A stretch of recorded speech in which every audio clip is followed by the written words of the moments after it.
neighbors grow their family. So that's gonna be our main goal for today. And aside from that, I don't know, just hanging out with all of you, having a good time, doing some nice relaxing ASMR stuffs.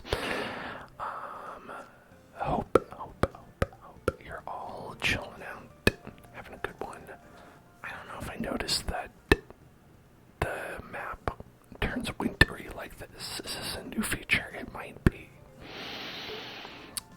In any case, keep in mind we've got the streams in the future. We've got tomorrow is Lego Fortnite. You're gonna want to tune in for that one. We're also going to have a little froggy following us around. That's not really related to what I was talking about before. I just get distracted by this cute little frog.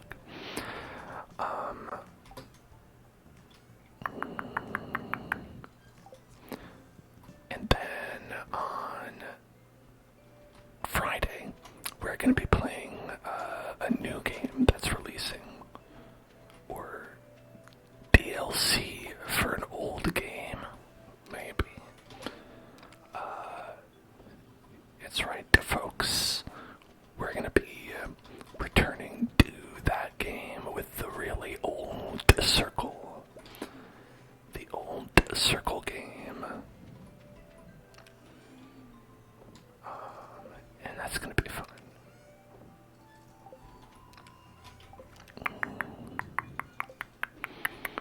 I've heard that the DLC for that is quite extensive, so I doubt we'll finish it or anything like that. But we will start it.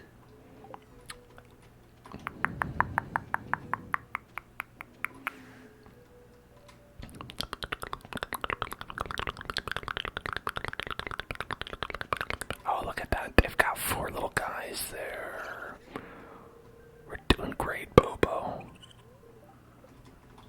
Glad to hear it. These Bobos are doing great. I'm just so happy these Bobos are doing great.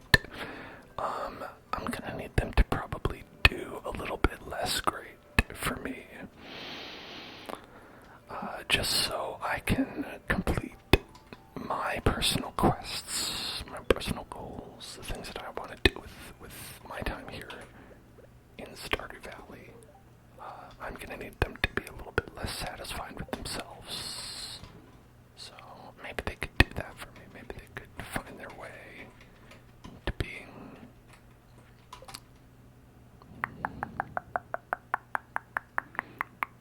a bit more needy.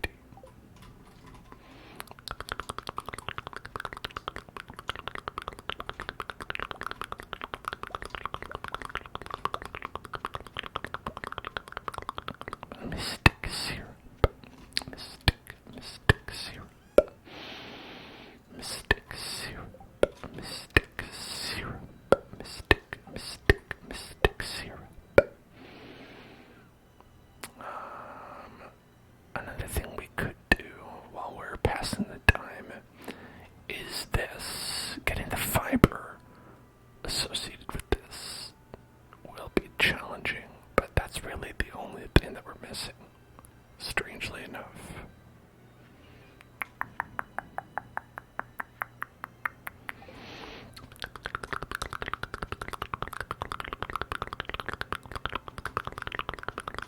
Now, I don't know where one gets fiber from. I don't think you can buy it at a store. I'd like to. We'll see. Probably not. Fiber.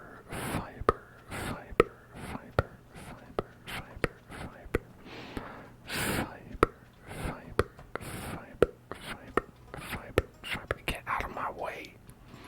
Fiber. And got hay. No fiber, though. The dark doghouse. That's for dark dog.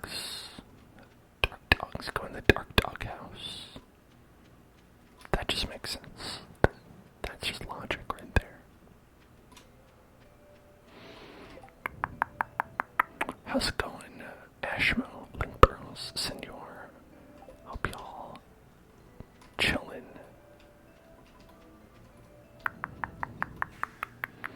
Probably better off finding fiber here.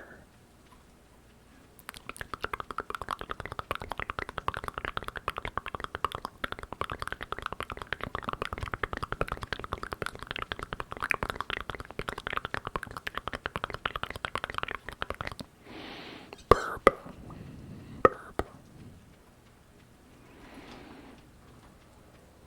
I'm doing well. Oh, fiber. Fiber. Fiber. Fiber. Fiber. Fiber. Fiber. Fiber. I feel like I'm eating just a big delicious bowl of fiber one. Yum. Oh, I'm gonna be so regular after consuming all this fiber.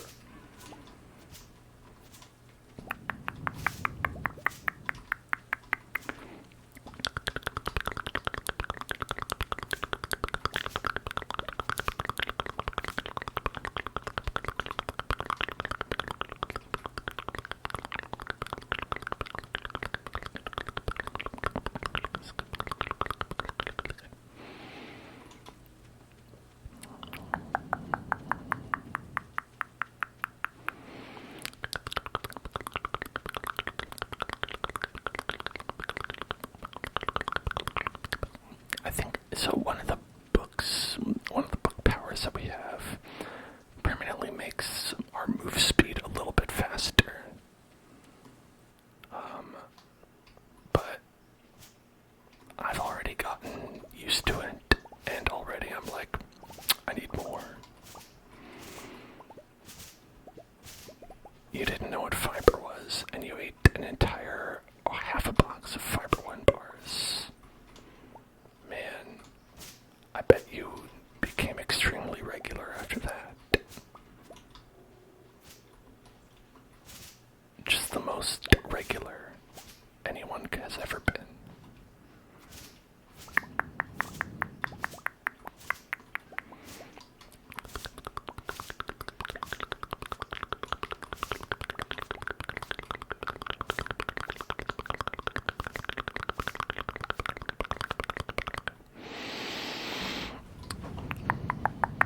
You know where I was freaking out doing Nintendo NS Darkest Dungeon 2? You know,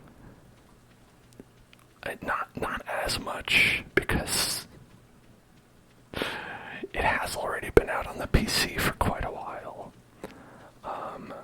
But there were, okay, listen, there were some pretty good Nintendo announcements.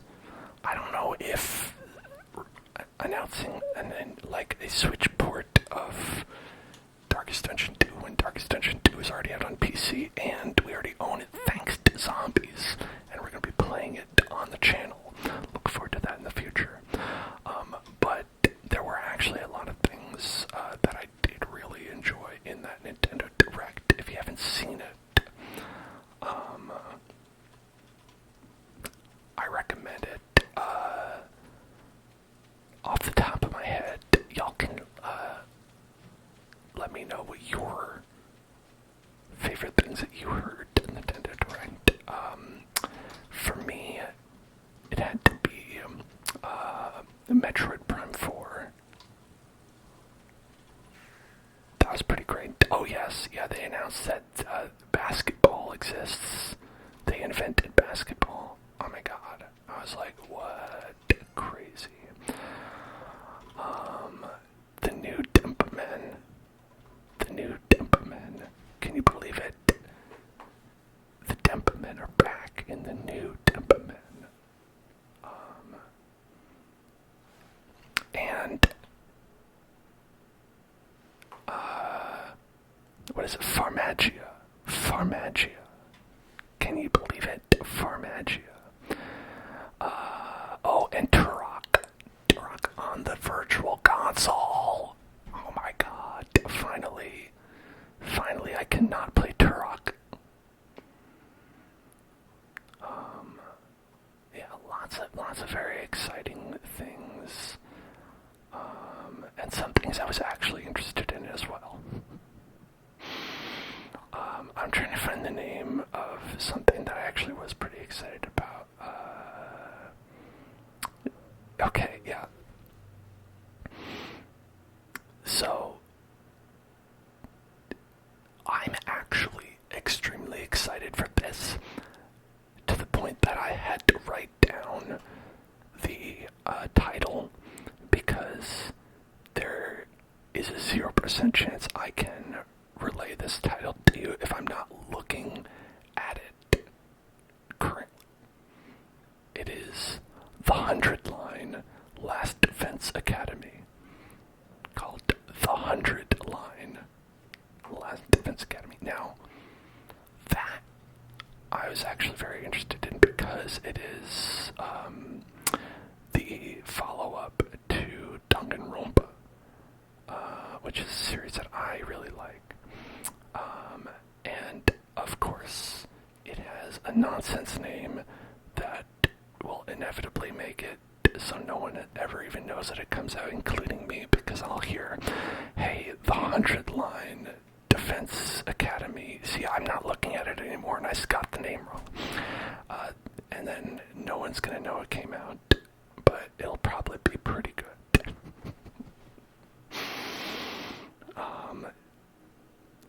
Okay, let's spin the wheel, and I'll talk about things that probably you at home were interested in. Like the wheel, the wheel, the wheel, the wheel, the wheel, the wheel, the wheel, the wheel. Spin that wheel, spin that wheel, spin that wheel, spin that wheel, spin that wheel, spin that wheel, spin that wheel, spin that wheel, spin that wheel, spin that wheel, spin that wheel, spin that wheel. Another very close one, but not quite. It is salt jar. Salt. You just got salt burned. That's what that movie's about, I think.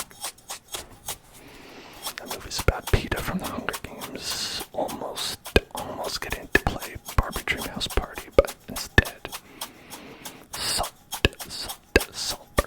Getting salt burned.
Listen, I'll tell you, one of the reasons I didn't think this was going to come out is because the studio shut down.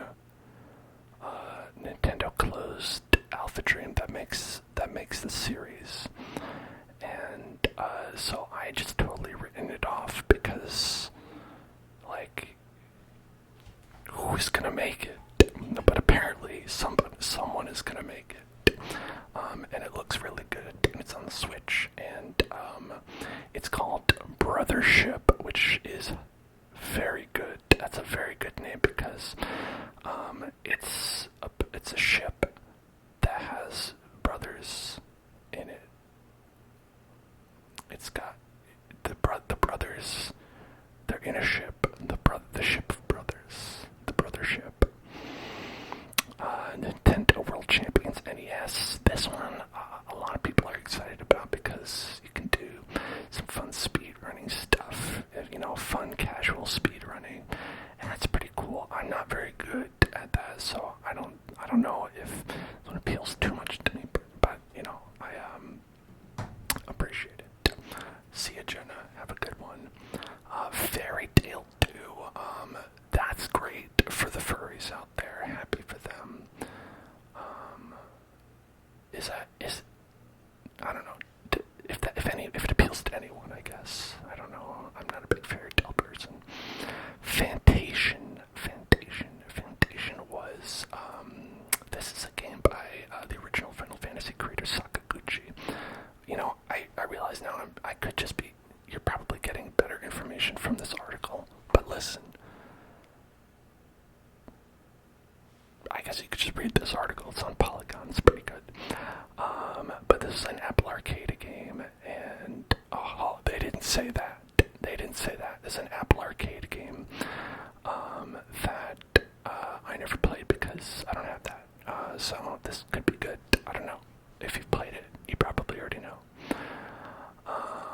And Nintendo Switch Sports basketball is coming to Spaco Square. I don't think anyone cares about this, but if you do, that's great. Mio at Memories in Orbit. Listen, okay. Silk Song apparently doesn't exist, so I guess you can have this instead. Is what I got. That's the message that I got by seeing this. But listen, I think this probably will come out and be fun. I'm just very salty because I've been waiting for some Silk Song news, and I did not see it. But this looks pretty cool. Also could be like Ori-like as well, but you know. Disney Illusion Island update. I don't know anything about this. It's a Mickey game. Hello Kitty Island Adventure. Let's go. I think this is also, mobile. It's a mobile port. So I think it was like made into a standalone game, but it was mobile, so it might have some like free-to-play things that were like then taken out. You heard it was very good. Oh, that's pretty cool. It looked very Animal Crossing to me. Was not disgusted in it the way it was by Looney Tunes Wacky World of Sports. Yo, this looks like dog shit. I don't know if you haven't seen the trailer for this. It looks like 100% actual real dog shit. And listen, look, like I'm just saying, like the quality, the physical quality of this. Look at that. Excuse me. This, like, quality-wise, it looks like garbage. Among Us has an update, if you're still playing Among Us. Farmagia, finally some Italian representation. We have an Italian representation with Isa Farmagia, Mamma Mia, Farmagia. This is a game of farming with magic farm mage. Look at that. Wow, I just showed you everything you need to do. You can harvest the wolf plant. Donkey Kong Country Returns HUD. No funky mode in this. I played this on the Wii originally. It's pretty good. Pretty challenging. And if you've already played it, like I have, not very interesting.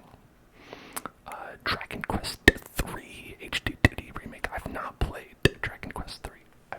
I really only played the Final Fantasy games, except for, I think it was 11. Which one was it? 12. The latest Dragon Quest that came out, that was pretty cool. Echoes of an Elusive Age. This looks really good. It's in Octopath style. And where's that guy? They had a really good looking dude. I don't know where he is. Oh, there he is. Look at that guy. Look at this guy.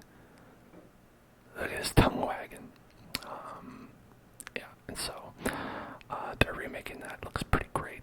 Funko Fusion. Listen, they're like, this is the portion of the show that they were like, we want to make sure you're paying attention. Listen, you need to suffer through Funko Fusion. You need to suffer through hearing about Luigi's Mansion 2 HD.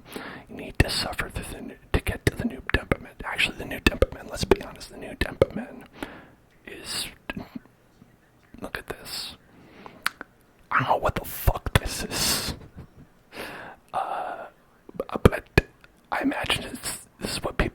they say they want a Tomodachi life.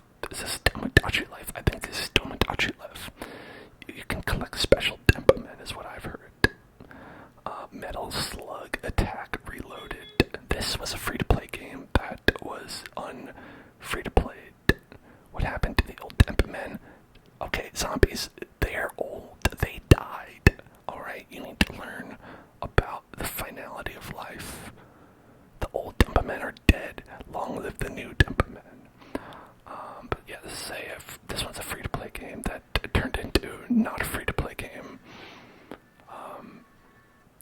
So that's all I'll say about that. Darkest Dungeon 2. Look forward to that on this channel in the near future, thanks to zombies. Big Nintendo Switch Online update. I'm not going to click on it because you can see it right there. Link to the Past, Zero Mission. Oh, wait, no, this is Four Swords, not Link to the Past. Metroid Zero Mission, I actually want to play that. I have not, if you can believe it.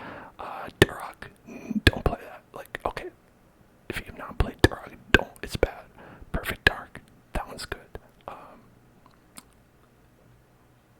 Phantom Brave, The Lost Hero. This is from the Disgaea people, I think. And that's all I care about that. Not interested. Marvel vs. Capcom, a fighting collection, arcade classics. Listen, this has got MVC2. And that's cool.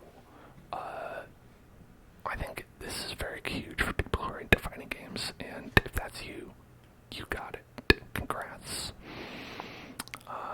Super Mario Party Jamboree. This one's really great if you are a monster. And if that's you, congrats.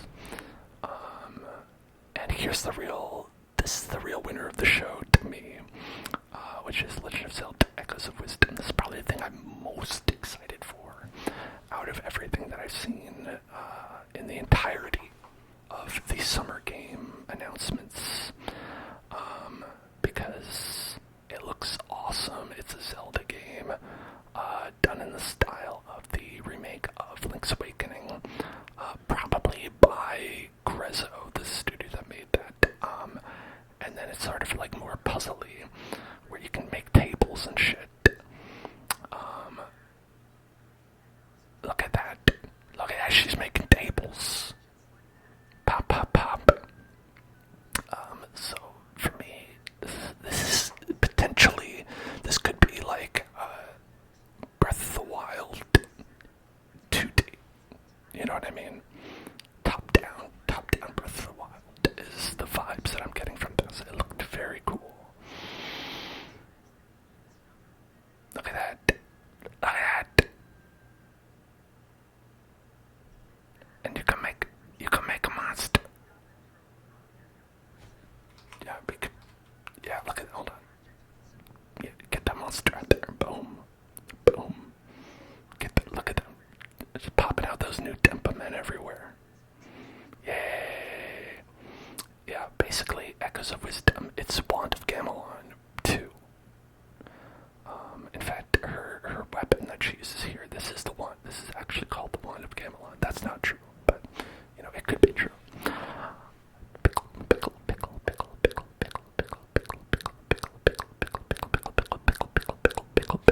This Switch looks really good, but I'm not gonna get it because there's gonna be a Switch 2 coming out really soon.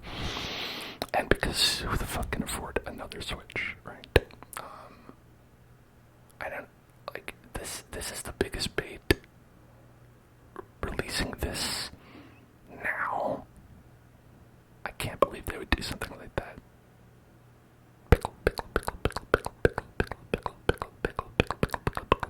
Just Dance, PlayStation game, cat game, but not the new cat game, the old cat game.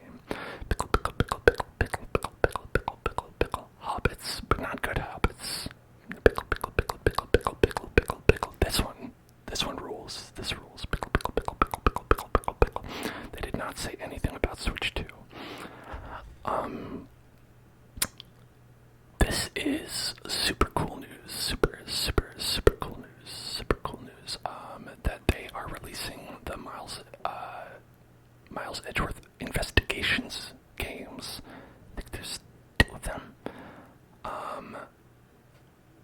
Yeah, two. There's two. There's two of them.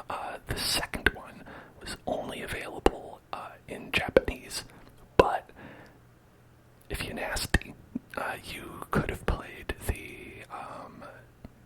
translation. There's a fan translation that you can patch an English or a Japanese ROM to get the English translation of the full game, which is what I did. I've already played both of them, and they are all right. They're all right. I'll say I felt that the Ace Attorney Investigations ones were more skewed for a younger audience than the mainline games were. So, I would take that as it is. Like, if you are or are not interested, I think they're good if you're a diehard fan of Ace Attorney and you'll play all those games and you need that man edge where this is just me. That's me. Or if you maybe are a little bit younger, or the Ace Attorney games were like a little bit too hard for you, or I don't know what it is, but that's apparently what they are. If you are just getting into Ace Attorney, if you haven't played any of the Ace Attorney games, I would recommend playing the original trilogy because it's the best one. Or perhaps if you want, you could play the Great Ace Attorney, which is set in the past in Britain. That one's pretty good too. That one came out pretty recently. Because and I'll say I really like the second trilogy as well. They're also really good games, but I mean, why would you not play the first three? I would play this if you have played every other Ace Attorney and you are just hungry for more. The 100-line Last Defense Academy. This Danganronpa. There it is. Hold on, look at that. Danganronpa. It's also a tower defense, I think, but listen, that's not important. The only thing that's important is Danganronpa. Hold on. Is that the Genocide Jack lady from Danganronpa? Or is it just the same face thing? Is this the same face, or is that, what's her name? I'll say this character looks a lot like Makoto as well, but I don't know. I don't think they're actually the same characters. I think they're probably different characters. Anyway, we're gonna skip past Romancing Saga because you know what? I don't know anything about that. Metroid Prime 4. Okay, this is weird.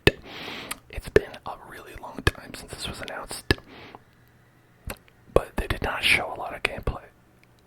But who the fuck cares? It's real. Look at that ship. Just like Mario, Samus's ship is her head. This is the real brother ship. Look at that. Metroid Prime 4. I've still not played any of the Metroid Prime games. Maybe we'll fix that. But listen, I did play Super Metroid on stream. You can check that out on my channel. But this is a really good show. I enjoyed it. And now back to the video game.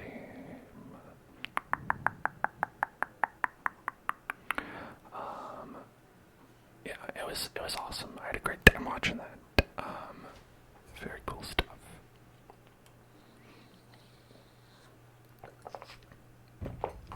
Obviously, most of the internet is just talking about the new Dimpa Men, but there were some other things there that I think were worth noting as well.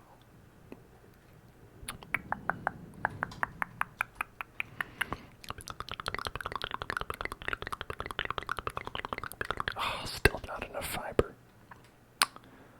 If only everyone hadn't eaten all my Fiber One bars, then we could be done farming all that extra fiber.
Another weird thing was that apparently they have like the mature Nintendo Switch and 64 app,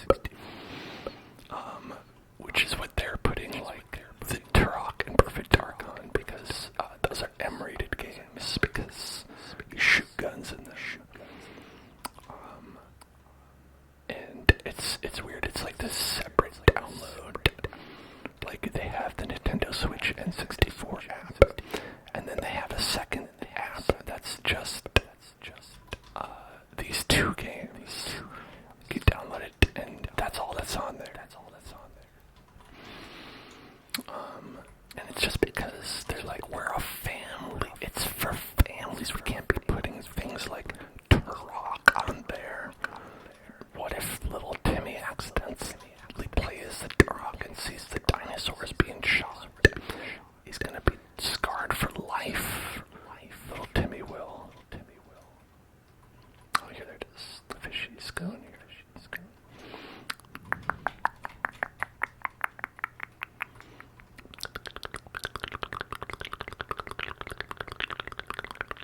A bookseller, but we have all the books already, so it's not really that big of a deal.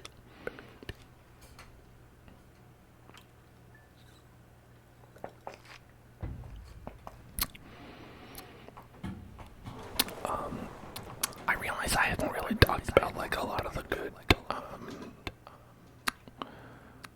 things that came out of the Summer Games Fest as well, because I was away last week, but there were actually like a lot of good things there as well.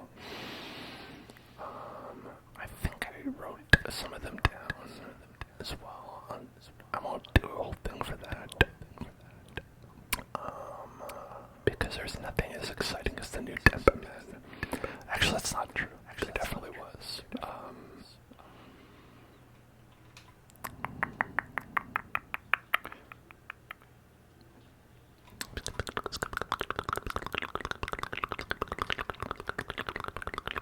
Oh, thank you so much. I thank you so much, Otto, for playing my game. They announced the date of the new Mario movie. That happened as well. I think Shadow the Hedgehog is in that one, right? Isn't that the whole thing?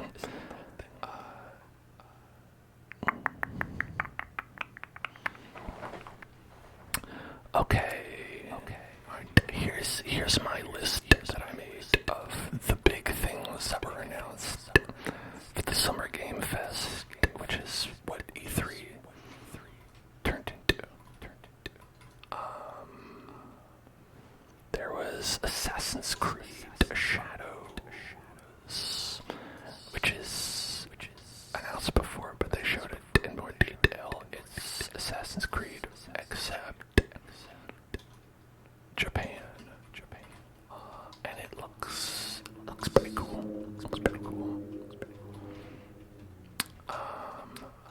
I haven't played an Assassin's Creed game since 3. I think 3 is the last one I played, and I did not enjoy that one very much, so I stopped playing them.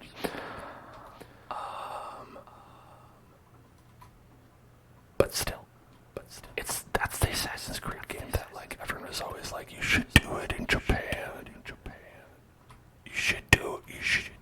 You should make it, but in Japan instead. And then they did the thing.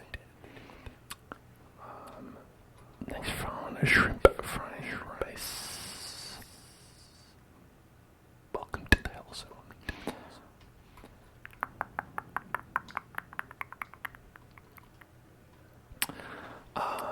And then Metaphor Fantasio, which is another game that I have to write down because I can't remember it otherwise. It's another case of a really cool game that I'm like, man, why couldn't they just name it something people would remember? And then Japan is like, no, never. I will never name this something you can remember. I'm going to name my game Metaphor Fantasio. Metaphor Fantasio is like a Persona game. It's by the Persona developers, but it's more of an RPG. Like it's got like classes and stuff, and it looks pretty interesting. I think it's going to be pretty cool. At least I hope so. I don't know. I haven't played it, but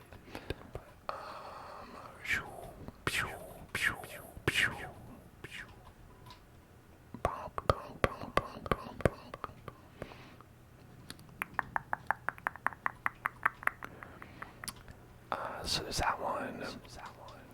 Metal Slug Tactics. You remember how I said that Metal Slug iOS game did not look interesting? A lot of that's specifically because they have a Metal Slug Tactics game that looks very good in development, and that's going to be coming out. And if I was going to be playing a Metal Slug anything, that's probably the thing I would pick. Then there was a game that I'm not particularly interested in, but it's mostly a me thing, which is Star Wars Outlaws. Star Wars Outlaws.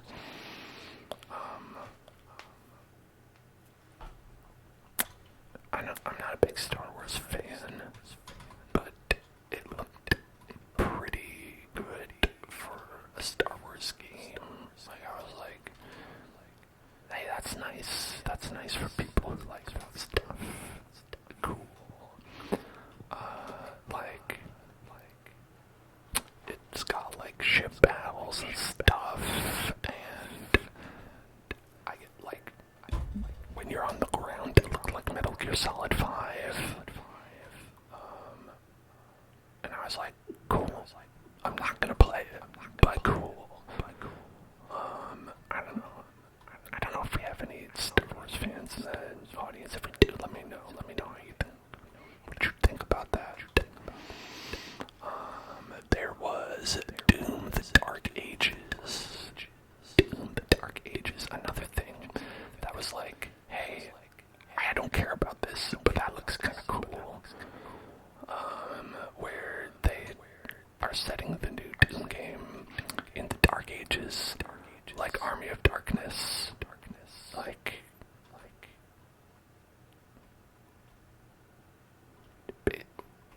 Does he look? He looks weird from this angle. Why are you covered in leaves? Is this his winter outfit? I don't think I've ever seen this before. Yeah, the Doom games, it's like, it's too hardcore for me. I can't, I like to play little baby games for babies. I can't play a big boy game like Doom. My mom won't let me. So that part, I was like, you know, good for people whose moms will let them play Doom. And then they announced Starfield DLC, which I'm not going to get because I finished playing Starfield. If you played Starfield, the DLC is exactly what I think you would imagine it would be, where there's like 3 factions in Starfield, and you can visit 2 of the factions, and then the 3rd faction, mysteriously, they're like, I don't know, you can't get there. It's weird. It's crazy that no one knows where they are. This is a mysterious faction. Where are they? And guess what? The DLC is that you can go to that 3rd faction. Cool, I guess. But again, I finished playing Starfield. It was probably of all the properties that Bethesda makes, my least favorite. Like, so, you know, Elder Scrolls, Fallout, Starfield. I'll take, in that order, Elder Scrolls, Fallout, Starfield. You know what I mean? And then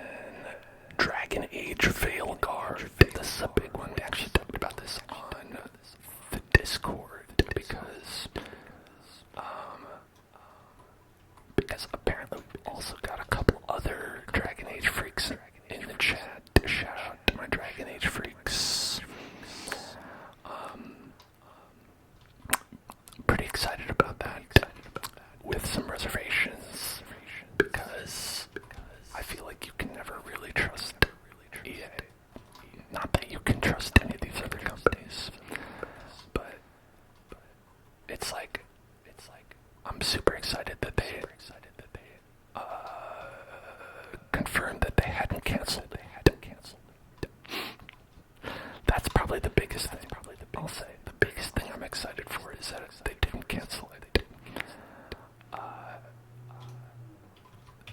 The things I'm worried about is everything else. I know, like, when the trailer came out, it had a super weird vibe. And like both the tone and the art style were like weird. But from what I've heard, when you play it, it's pretty normal. So that's kind of like a false issue where it's really not something that you need to be too concerned about, which is good. However, I did watch the gameplay trailer, and apparently that's a lot more indicative of the game.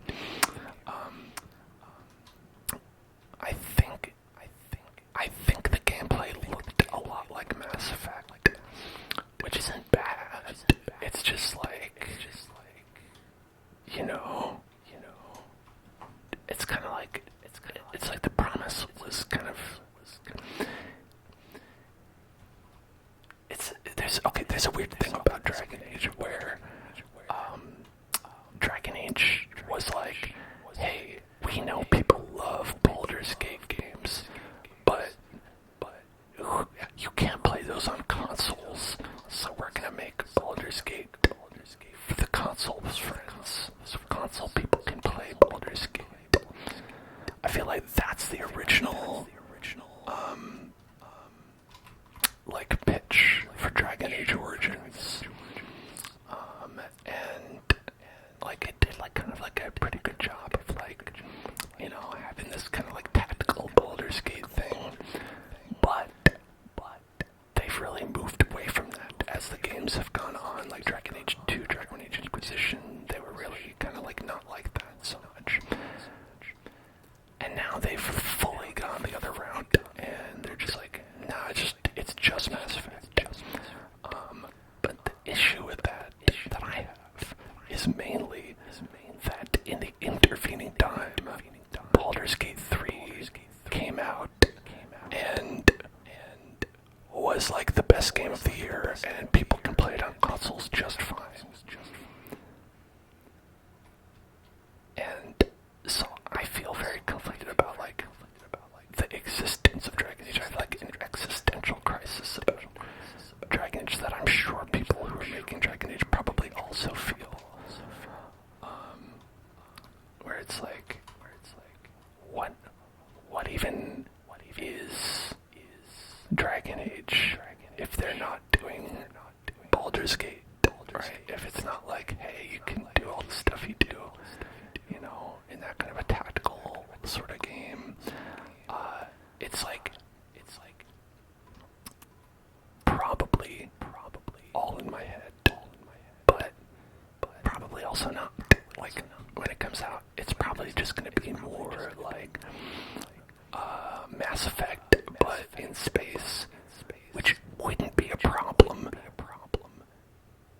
It would not be a problem if the last the last Mass Effect game that came out wasn't a complete and total disaster.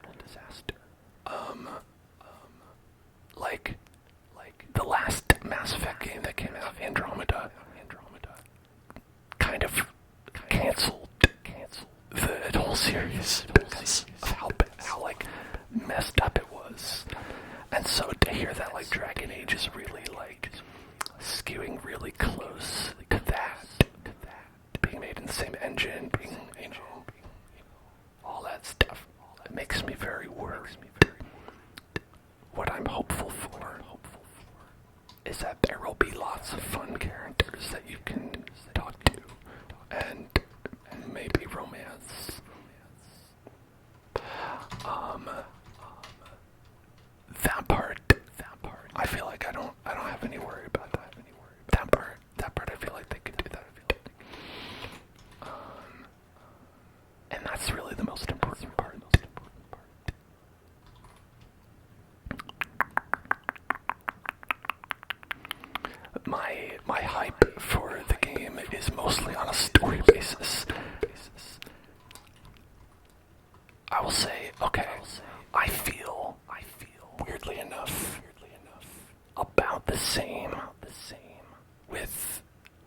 let me down yet.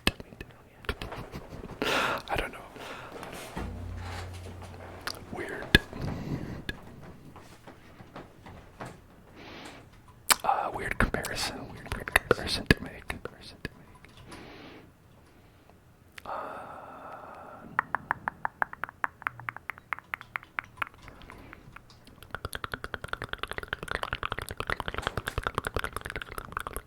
But I think it'll be probably at least fine.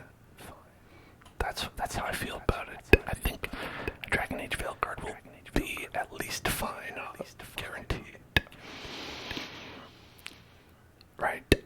There's no way they release it and it's as weird and buggy and broken as Andromeda was, right? Right. Hopefully. Then Life is Strange Double Exposure, which is Life is Strange 2, except they made Life is Strange 2. But this one's Life is Strange 2 sequel.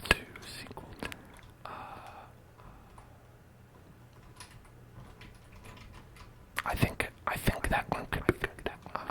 That's another one where I'm just like, I'll wait and see, but I don't know, I'll check it out. I thought that the last one that they came out with, what was it, like color guard, Color Splash, Paper Mario Color Splash, Life is Strange Color Splash, True Colors, that was the name of it. That one was pretty cool.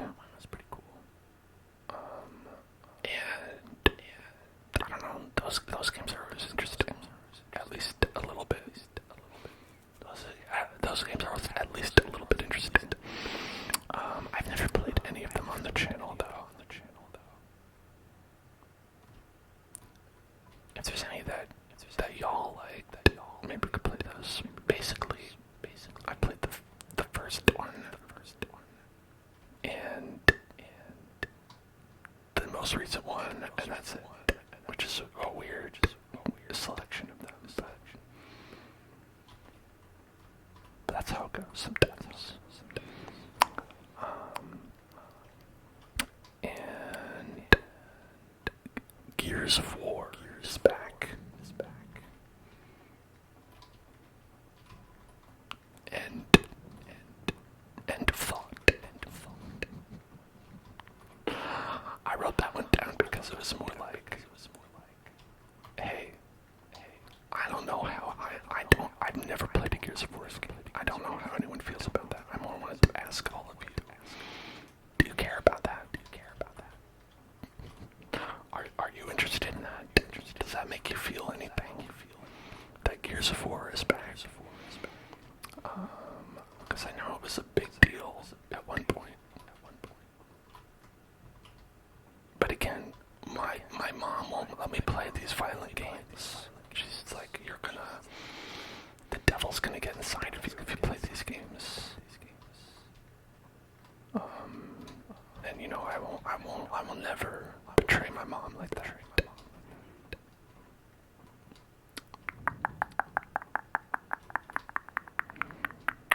Sentinel Blue, thank you for subscribing. Thank you for subscribing for 5 months. 5 months. Thank you so much, my best friend. I love you.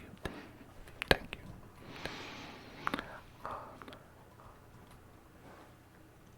What do you think about Winter Borough?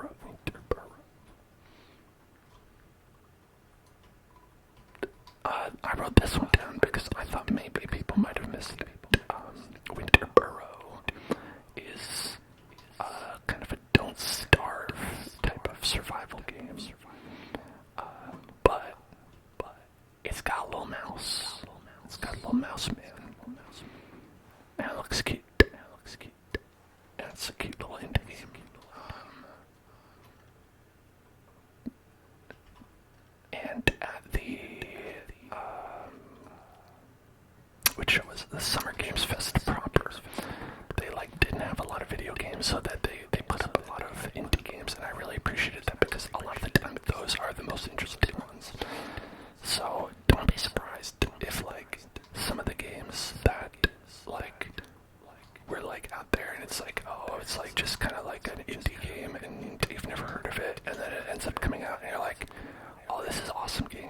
This is an awesome game that Dan's gonna play for weeks on the street, and you're gonna like it because it's a good game. Is Winterboro that? I don't know. Could be. Speaking of indie games, oh yeah, you remember when I started this and I had my first chicken coop? This is like 200 hours. Or in year 5. It's been a while. So I don't know if you remember Battle Chef Brigade, which was a cooking game. It was like Iron Chef combined with like monster battling. So you would like go and you'd kill some monsters, get some monster parts, and like cook them up into food for an Iron Chef type battle.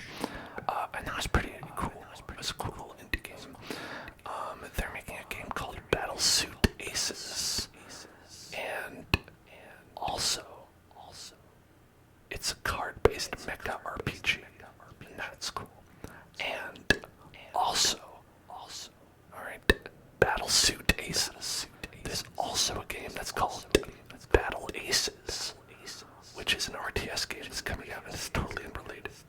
But they were both at the same show. There was Battle Aces and Battle Suit Aces, and man, those two teams must have been so pissed at each other.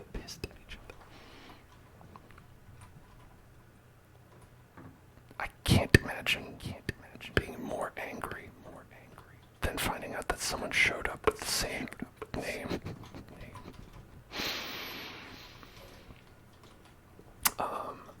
But yeah, so it's kind of like Outer Wilds, Outer Worlds, where one of them seems interesting and the other one I've already forgotten about.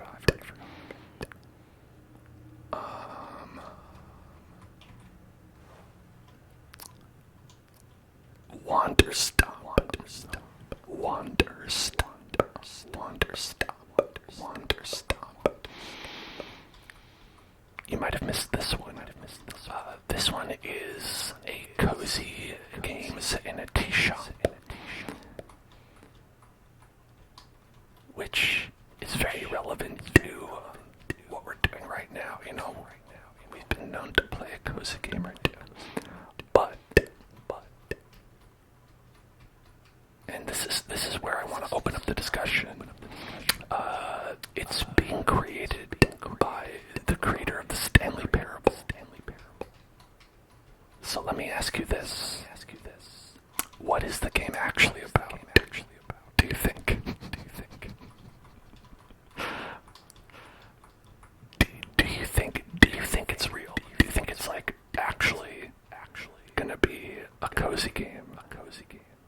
Because you can't trust that man. Like would I play a cozy game with a tea shop, a cozy tea shop game? Yeah. But is it that? You think it's about PTSD, the impact of war? It could be. I could see that. You don't think it's gonna do some sort of like frog fractions type, like switcheroo, and actually the game is about something totally different?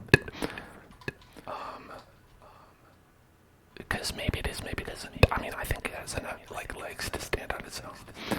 But like, there's just like a thing where it's like, yeah, because you're the guy who made the Stanley Parable, I'm gonna be suspicious of anything that you say that you're making. And that's his fault. For making like a game full of like you know, fuckery. Two of them, in fact. Because he also did, was it the beginner's guide? Speaking of UFO 50, is that what it's called? I think it's UFO 50, UFO 200. I think UFO 50 is by the creator of Spelunky, and it's like this game about like 50 different games that are made for a fake like retro console that you can play all 50 of the games in like the chronology, and it's like so it's set up like it's like okay, like this game came out in this year and this game came out in that year, and like characters from one game will show up in sequels or be referenced in other games because it's like, oh yeah, like you know, like the sequel to Hatman to Hat Mouse came out in Hat Mouse 2, and so we've got Hat Mouse in it, and there's Hat Mouse Jr. And that one probably would be pretty cool. And now, I promised when I started talking about this that there was going to be one that was as interesting as the new Dempa Man. And it's called Killer Bean. This is a game about a coffee bean who kills people. That's it. He's a big coffee bean, and he kills other people who are also coffee beans. And when you shoot bullets at him, he does breakdance moves and dodges all the bullets. He looks really stupid in an amazing way. Shouts to Killer Bean. Is that gonna be great? Probably. Alan Wake 2 DLC looks weird and cool. Is this the phrase that I would have because I have not played Alan Wake 2 yet. But they had the DLC come out, and I was like, whoa, that looks really weird and cool. So we'll have to see. On that one.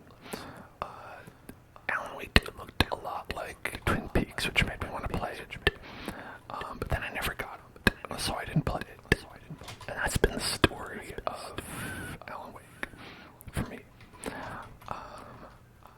You want to play the DLC for Control? I loved Control. Control is great. They have the lady from Control in the DLC, which is one of the things that looks cool about it. There's also a Control DLC that has Alan Wake in it. So it's like, it's all kind of connected. But there is like more stuff that looked interesting about it, and I'll have to see, you know, if I eventually play Alan Wake, if it's like the base game is weird and cool like that, or if it's just for the DLC, but it seems cool. I'm not a big DLC buyer, and I already have a big DLC purchasing plan set for Friday. Where I'm going to buy a very old circular ring-shaped game that's having DLC come out. And so I've got some funds tied up, but eventually I do want to check out Alan Wake at some point. Okay, they're still doing great. That's great for them. Happy for you. And then Possessor came out, or in a trailer, which is a side-scrolling Metroidvania type game by the developers of Hyper Light Drifter. And if you don't know Hyper Light Drifter, well, I've got great news for you. Voxel actually bought and sent that game into the stream. And so we're going to be playing that at some point. I don't know if that's better for ASMR time or Friday stream time, but I'm going to do it at some point, and it's going to be great. Because that's a cool game. And I probably think that this is going to be cool. They also have Hyper Light Breaker they're making. So apparently they're just like making a whole shit ton of cool games over there.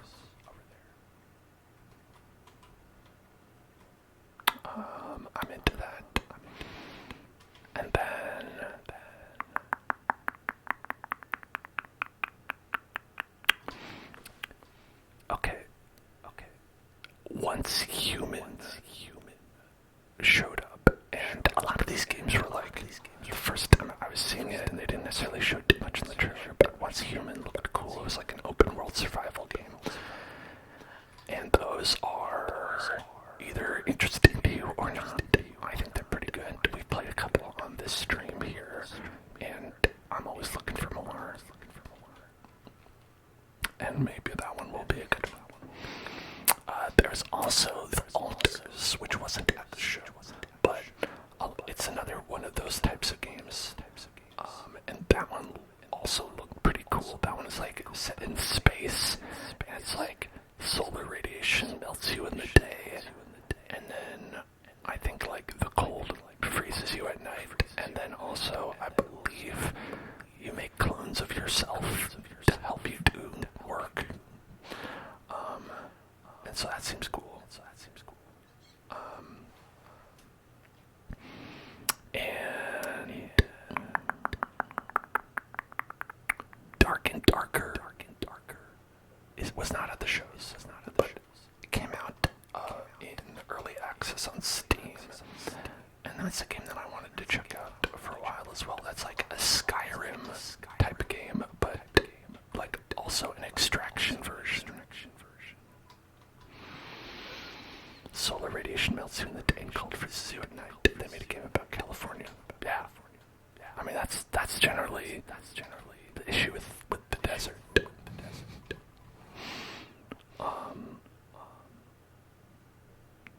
And Cozy Grove Camp Spirit, which is a sequel. I didn't know there was a first Cozy Grove, but in my effort to make sure that we're playing the full spectrum of the most hardcore Dark Souls games and the least hardcore life sim farming game, with very little in between. I had to write that one down. And that one looked.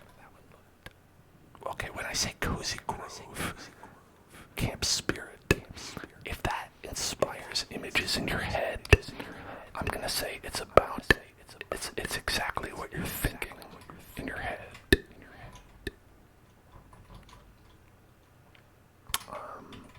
Which is not bad.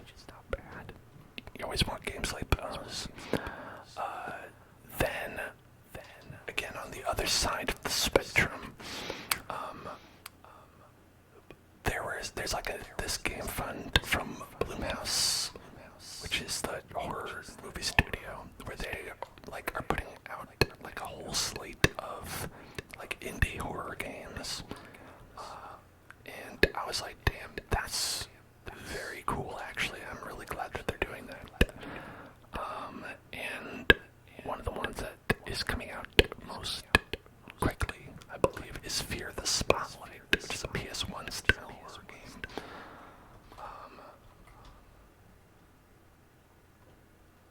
You're looking forward to the indie farming sim where one of the townspeople's a murderer. That one's probably from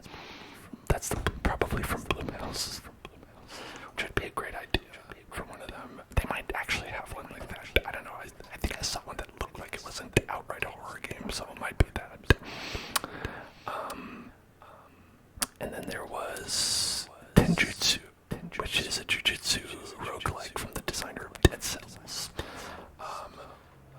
where I will pay attention to anything that's by the designer of Dead Cells. At least the original designers of Dead Cells. Evil Empire. I don't know. They're making a Prince of Persia game that doesn't look amazing.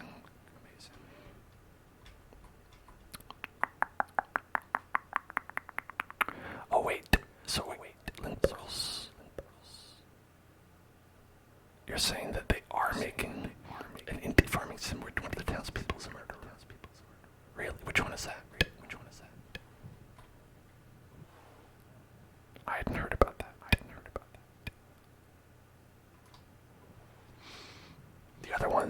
The only other one that I have on my list is Nine Souls, which came out and is by the developers of Devotion, the Taiwanese horror game that got taken down on Steam due to literal censorship. They made a sequel, which is like a cool Metroidvania Souls-like game, and looks awesome and amazing, and you should check it out. It'll be like this. You don't remember the configure it out. I mean, I could also Google it later, but probably not right now.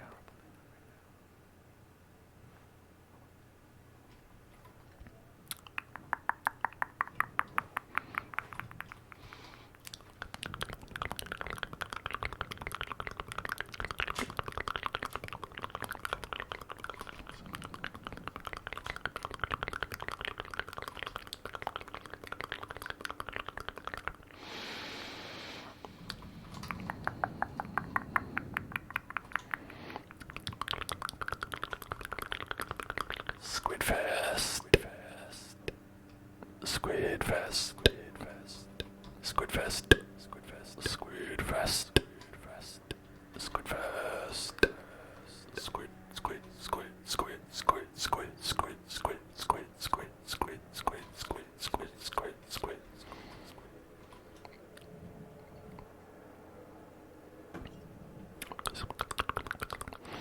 Grave Seasons. That's a great name. That's a great name. So it's called Grave Seasons.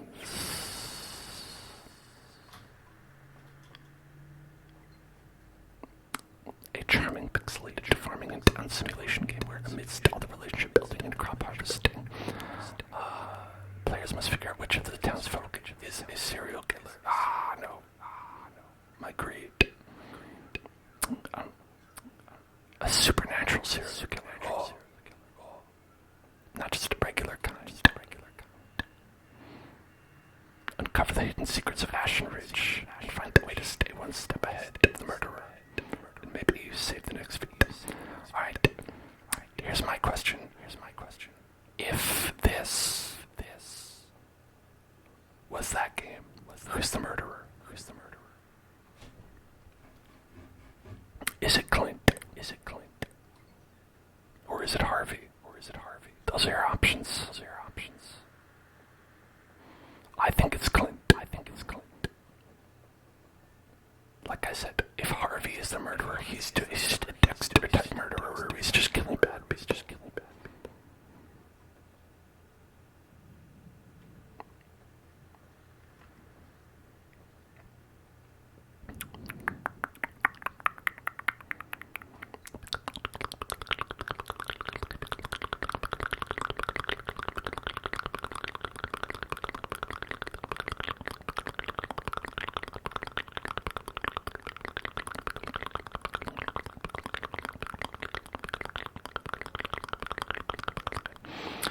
You feel like you heard of a game that same premise a year ago. You know, it could be the same one. A lot of the time, like games will go through like a certain rounds of funding or be around a long time and then eventually get a publisher attached and then actually be able to come out.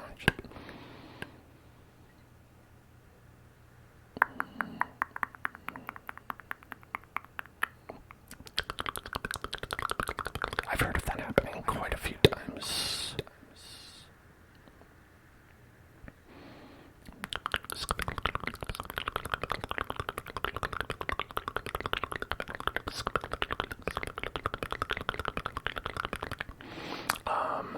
One game that I feel like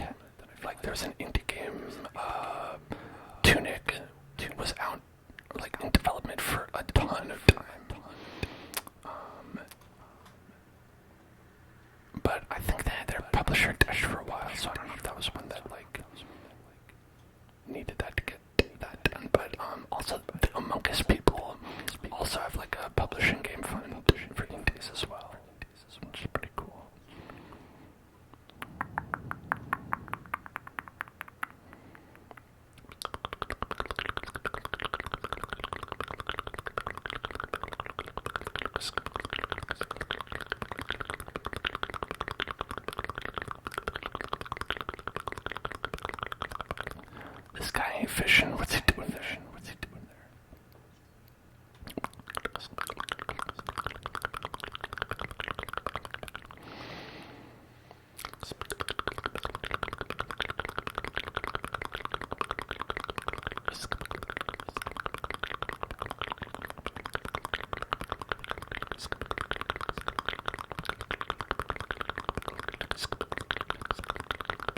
Oh, thank you for the hydration check.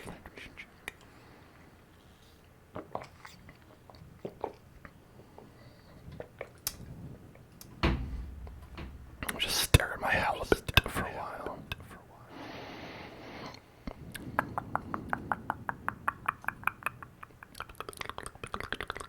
I haven't earned any. I got a squid. What are you talking about?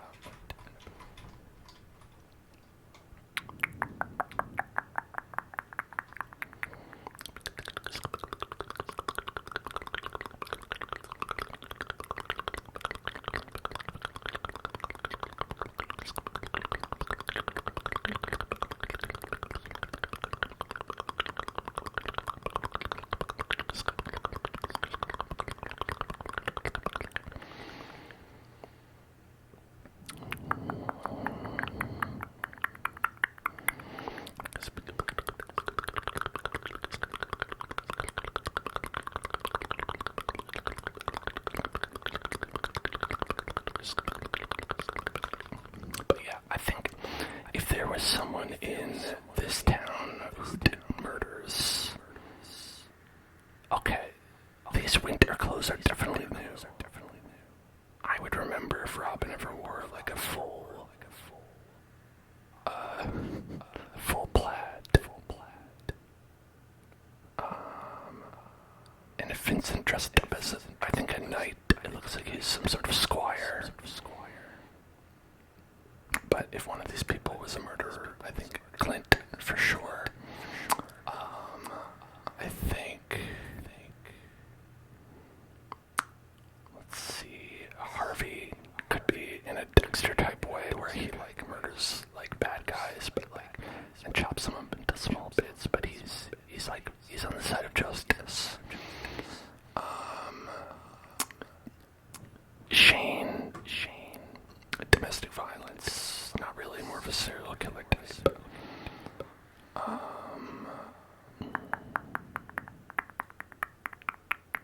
Wizard, domestic violence, not really, more of a wizard. And George, mass murderer, but in his earlier years, when he was the president. War crimes he was never taken to task for.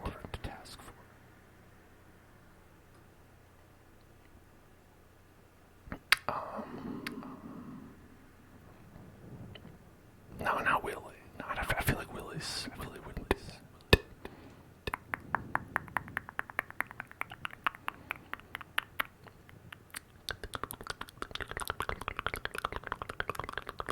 And Pierre has a violent streak.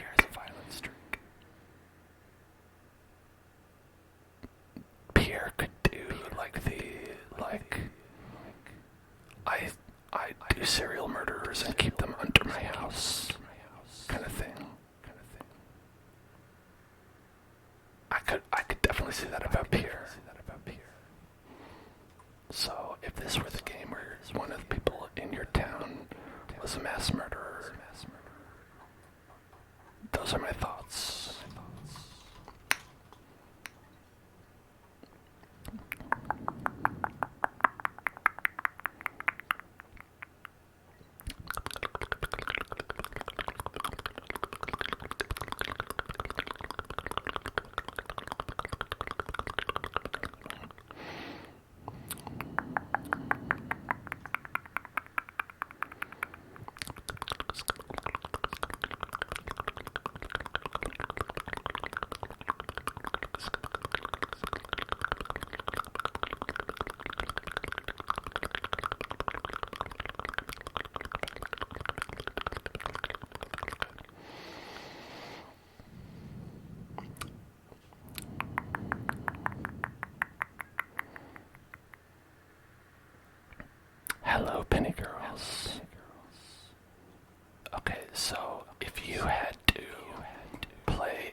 assume you haven't already played every Stardew Valley-like game that exists. Alright, so that's your answer, I suppose.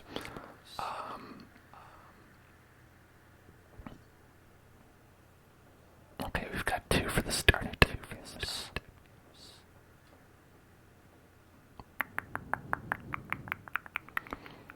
But keep in mind, you would also have to play the bad ones.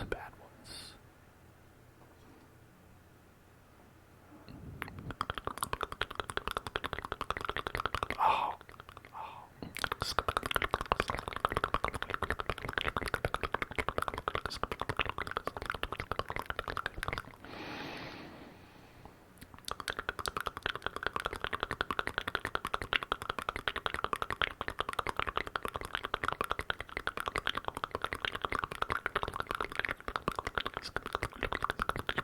A Stardew Souls combination.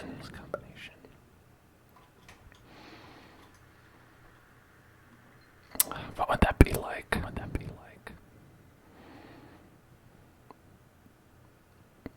I feel like the closest I can think of is,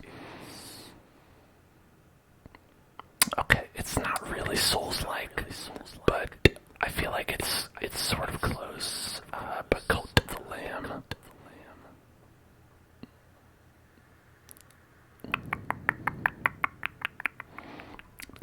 That one's more Zelda than Souls.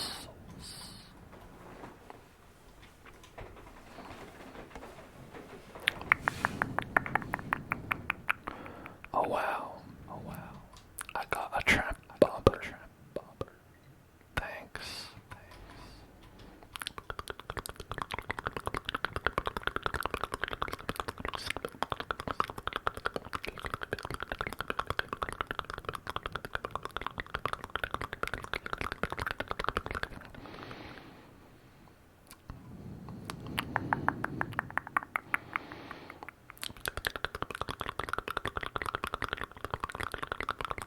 Albacore.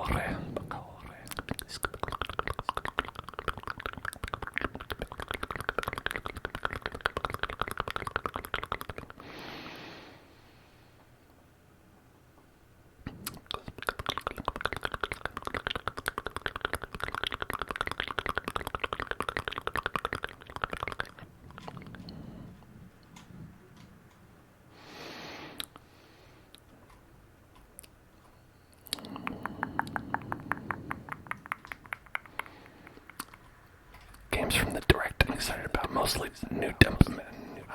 As I said earlier, mostly new Temperament.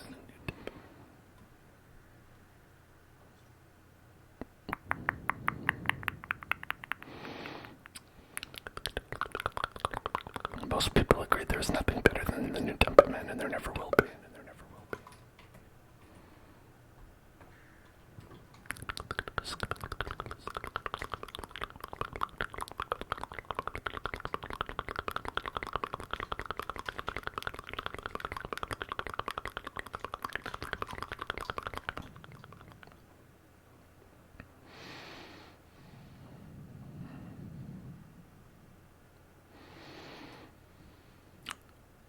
Legum of Zelda. I don't know if I know that one. What's that? A Legum of Zelda.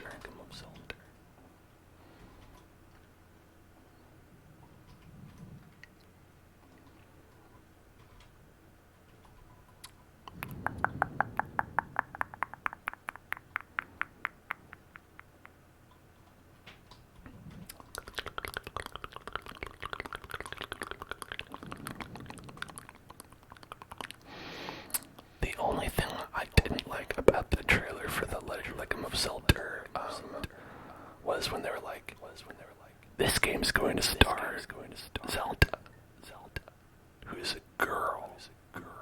You don't think she's going to use a sword, do you? And I was like, fuck off.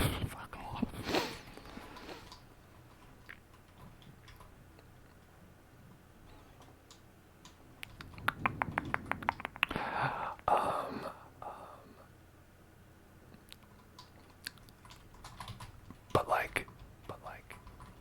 I don't think they meant it like that. But it definitely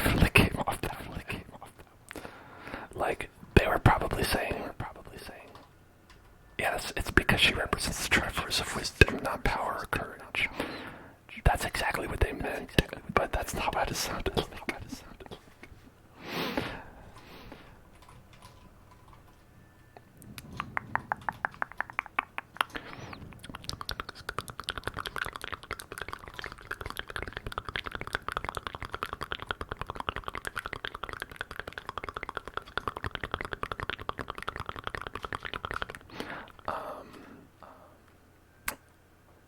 Like, also, like, Zelda has historically used lots of weapons. She is in the Smash Brothers, and also is a ninja in The Legend of Zelda frequently. And also is a pirate in The Legend of Zelda Wind Waker. There have been lots of times when she has in fact used a sword.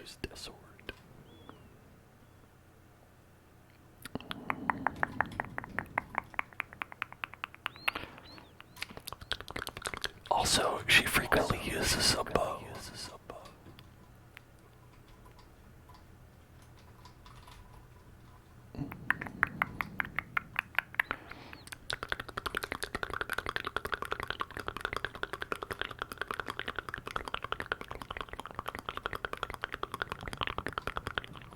Bows are the woman version of swords.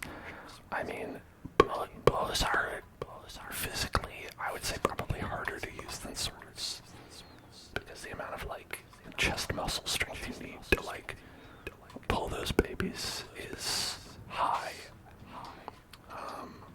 I know some people who, okay, well, I know one person, and I'd say I know a lot of people who know how to use bows, but I know one person who does bow archery for the muscle abilities that it grants you.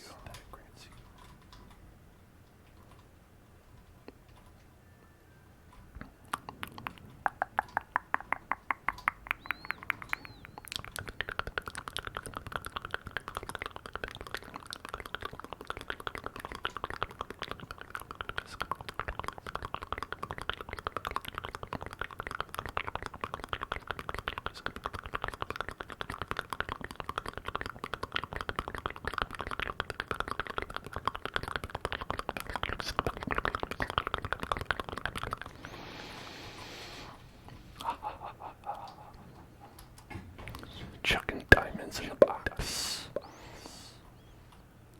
Mayor Lewis is gonna open that and be like, what the fuck? Did he rob a bank?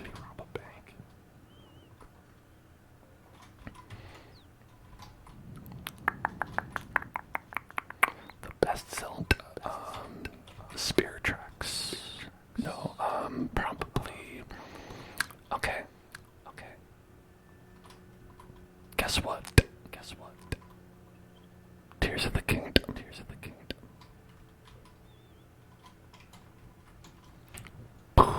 There we go.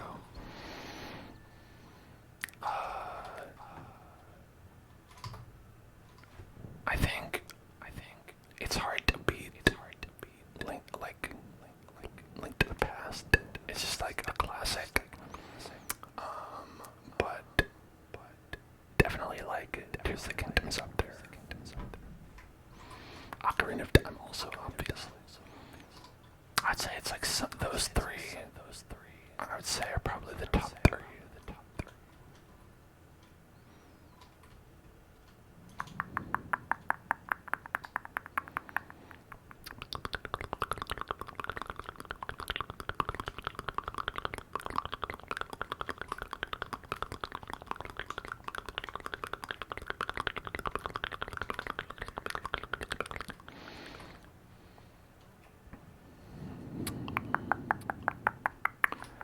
You saw a massive bee today.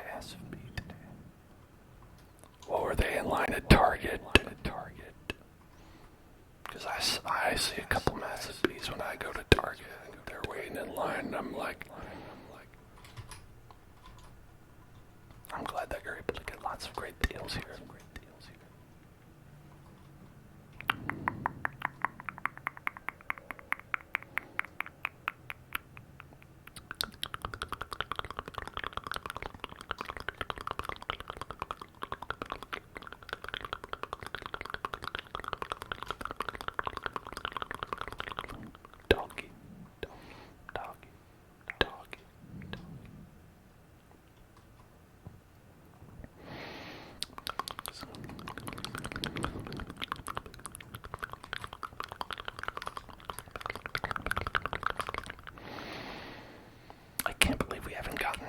single raccoon request.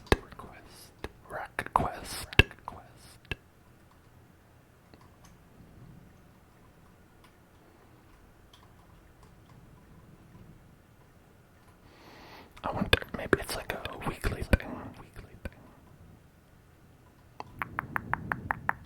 You can give me a raccoon request. Okay, thank you. Trigger raccoon.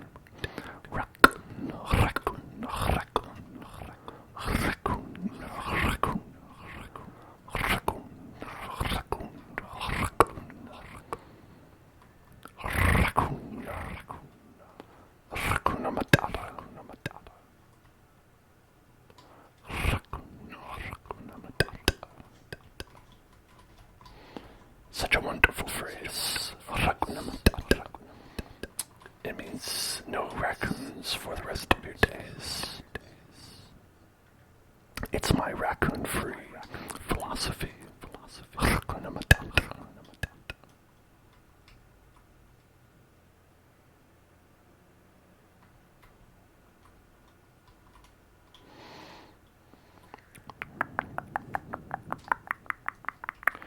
Why is there a frog following me? Because he's my friend. That's my pal.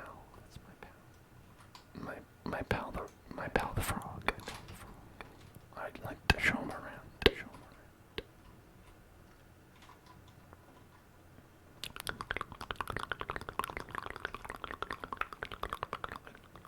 You got a problem with it? Not Mark Montgomery. It's just like a mini ball.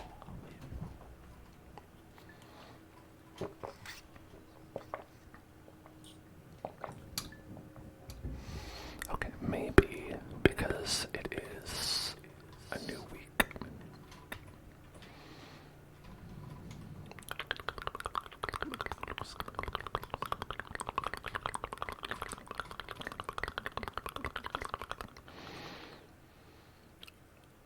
Thanks, Clint.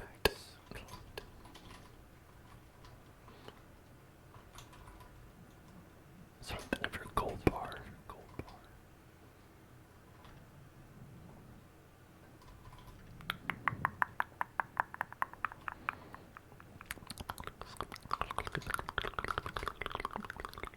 I will not accept gifts from Clint on principle due to the emoluments clause.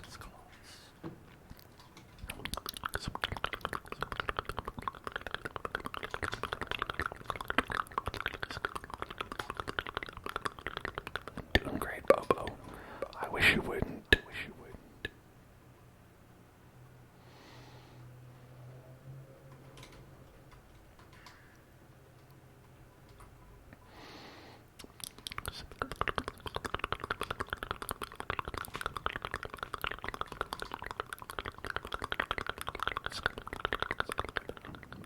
When will you be ready?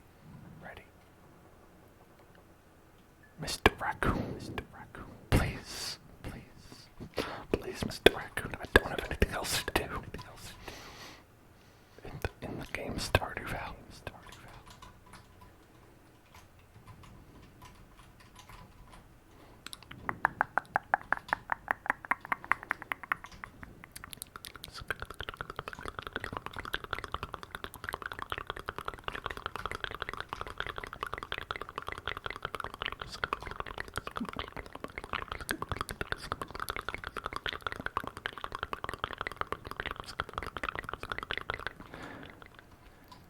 Wait, do they have another kid now?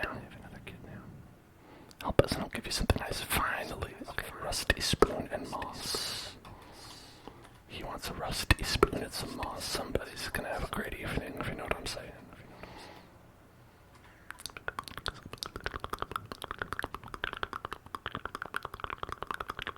Rusty spoon. See, it's why I hoard everything. And moss.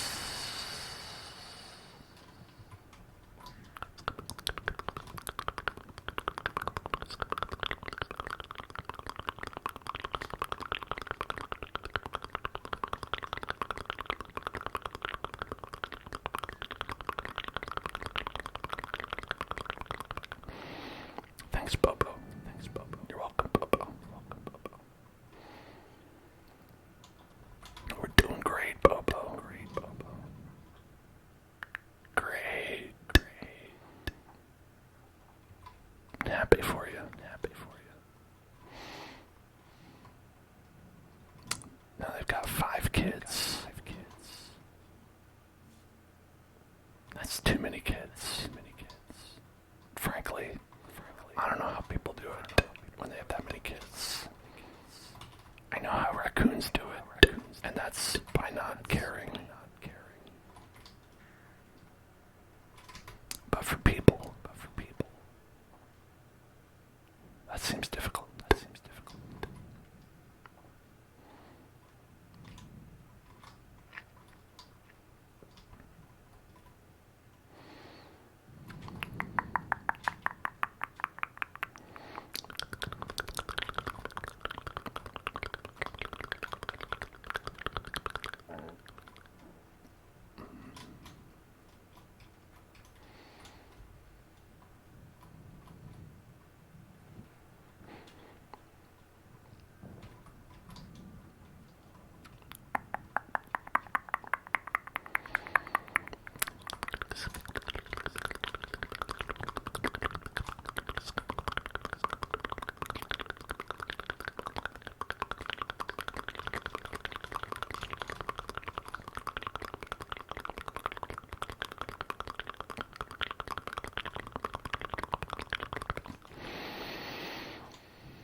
People do all kinds of things, but like one thing I think about is that like not only when people have lots of kids, it's like how long are you gonna space out the kids for? Because it's like you don't want to be like, okay, I just gave birth, time to get pregnant again, because then you're pregnant while you're taking care of a newborn, and I can't imagine anything like that's gotta be super stressful. Definitely this recovery, but like also it's like at what point, like during a child's development, is it like, okay, I'm good to not pay attention to this guy for a little bit, and I feel like the answer to that is like not many. There's probably not a good time for that, which is probably why like a lot of families like wait like 2 years. You know what I mean? If they're gonna have like multiple kids, what if you've joined two, the wheel and spinning it? Oh shit. Will Congress forget them? Probably. Anyway. Oh, spin that wheel. Spin that wheel. Spin that wheel. Spin that wheel. Spin that wheel. Spin that wheel. Spin that wheel. Spin that wheel. Spin that wheel. Spin that wheel. Spin that wheel. Spin that wheel. And it's the hell zone. It's the hell zone.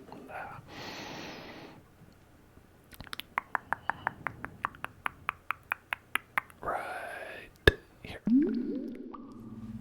Subscribe to the hell zone. Subscribe to the hell zone. Subscribe to the hell zone. Subscribe to the hell zone. Subscribe to the hell zone. Subscribe to the hell zone. Subscribe to the hell zone. Subscribe to the hell zone. Subscribe to the hell zone. Subscribe to the hell zone.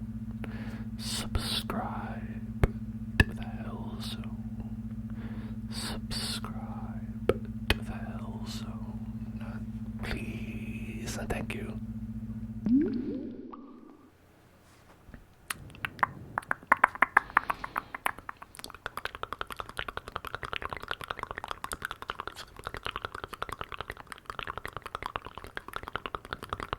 Hey, thank you so much. Thank you so much, Senor, for subscribing. Thank you, thank you, thank you, thank you, thank you, thank you, thank you, thank you. You've got 11 months. 11111111. Thank you so much. You're my best friend, and I love you. Ashmo's playing an old MMO with your friend. Which one? What are you playing? You gotta get us the deets. Gotta give us the deets. Gotta give us the deets. The deets on these old MMOs. Which one is it? If I do this, is this more or less enticing to give me the deets? I don't know.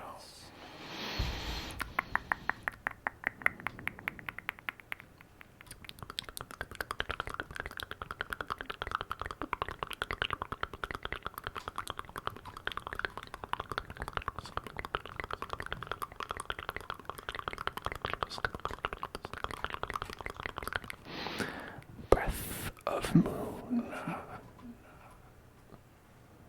Thank you for following. Welcome to Pales. Toontown. I remember Toontown.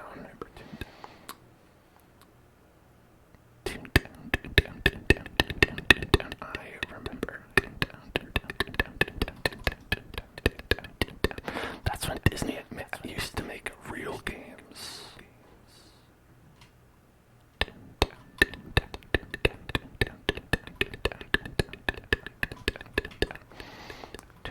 I've never played Toontown, but I heard a lot about it. And I wanted to play it, but my mom told me it's like just like Doom, just like Gears of War. It's too violent for me to play.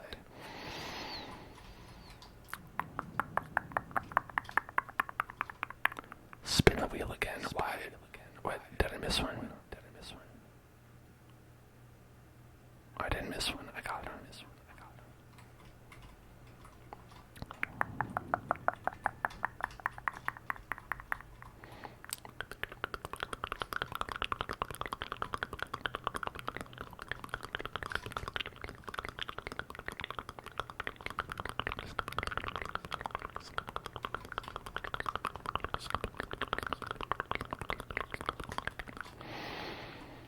Pancakes.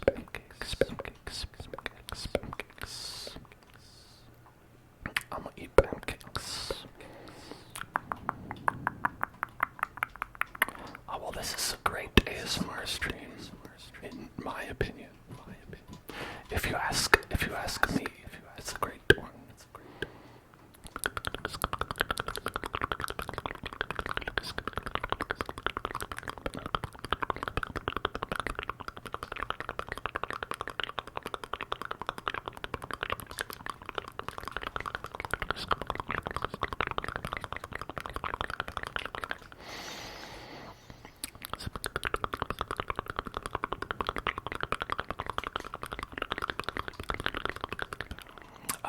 So what's your class? What's your class in Toontown? I mean, Donald. But I've been thinking about making a goofy alt.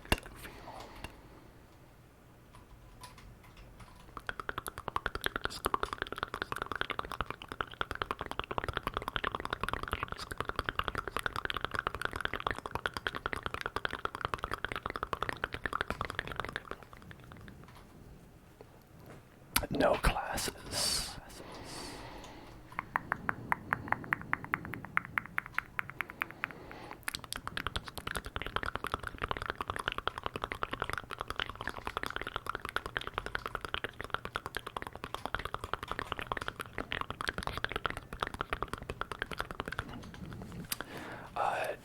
Have you beaten the Steamboat Willie raid yet?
Sounds like my Friday night.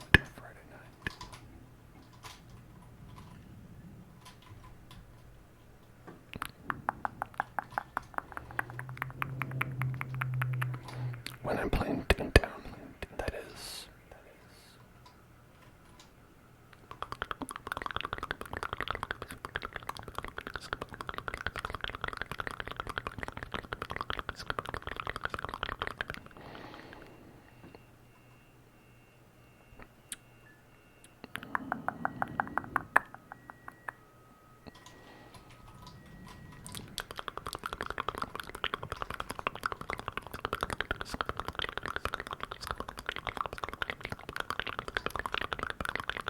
Heated up a sloppy Joe.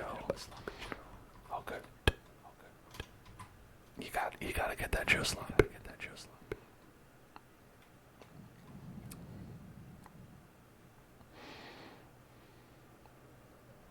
Who's my secret friend? Yes. Yes, my secret friend.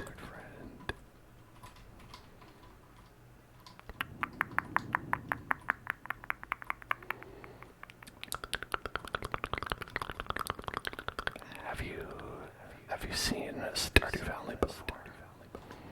Birth of Moon.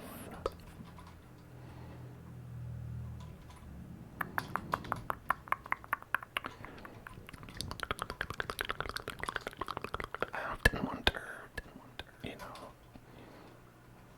if Stardew Valley is one of those games that everybody knows or not. I feel like it is, but it might not be.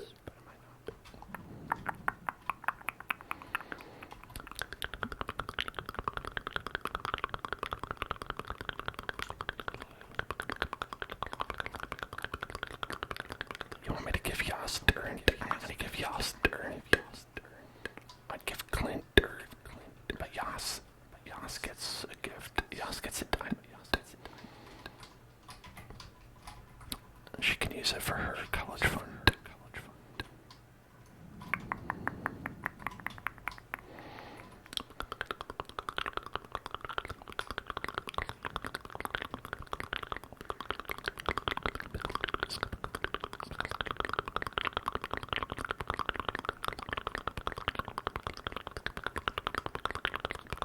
I'm still doing great.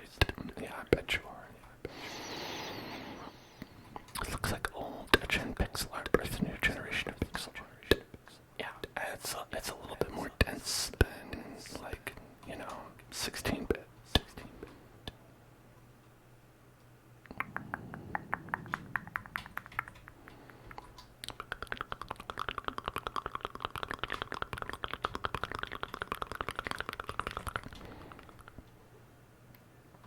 Ashmo, I think you're mixing up people.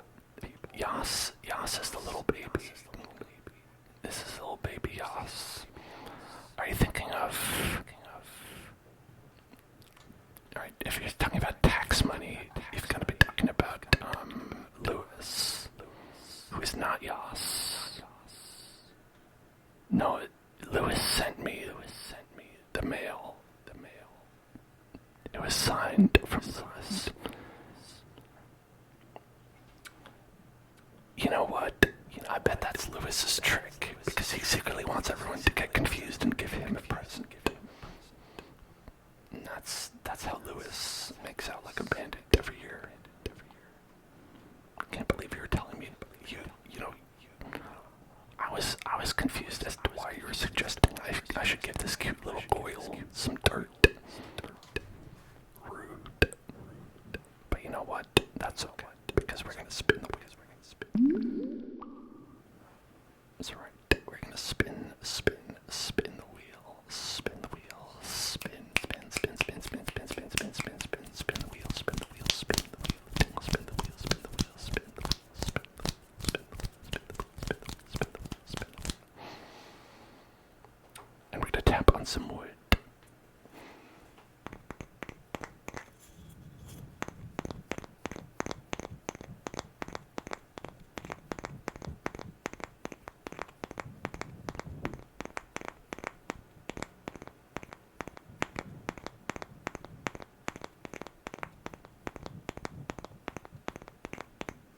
Can I make it louder?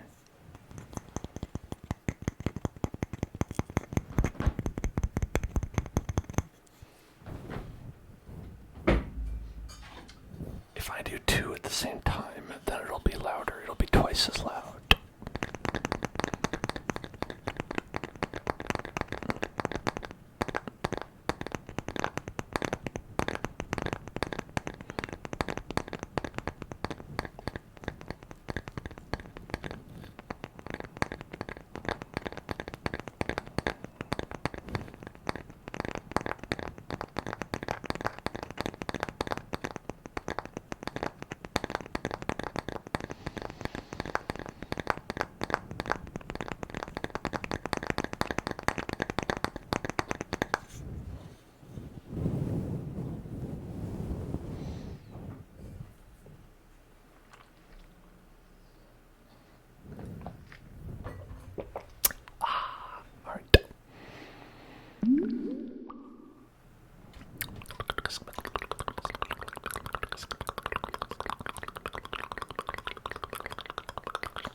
I wonder if any fiber has respawned. If we can get any more fibrous fiber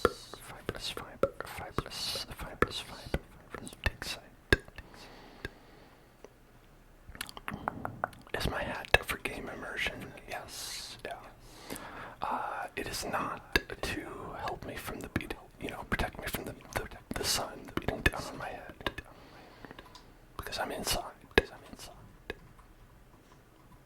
Just to, peel back the curtain a little bit.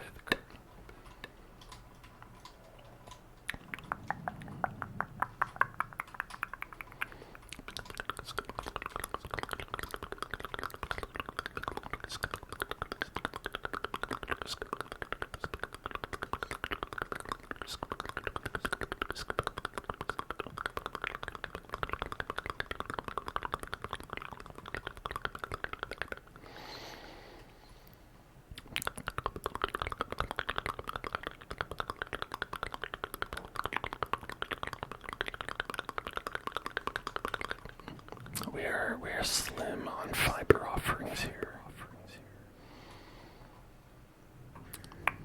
Mostly because it's winter.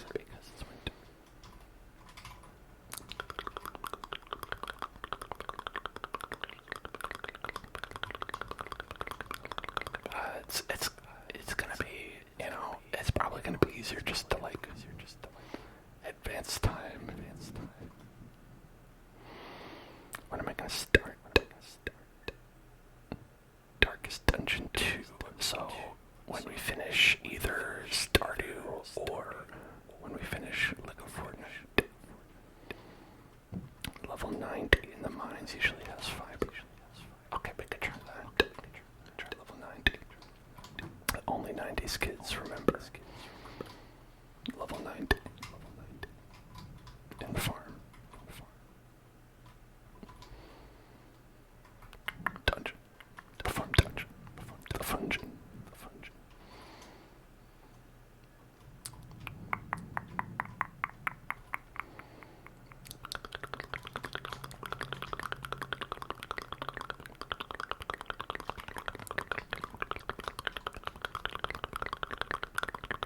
When is that going to be? If I had to guess, it might be today. We might finish Stardew today. If the raccoon will allow us. We have to wait for this raccoon to give me the final achievement. Yeah, so whenever we get this achievement from this raccoon, I guess we're done with Stardew Valley after that.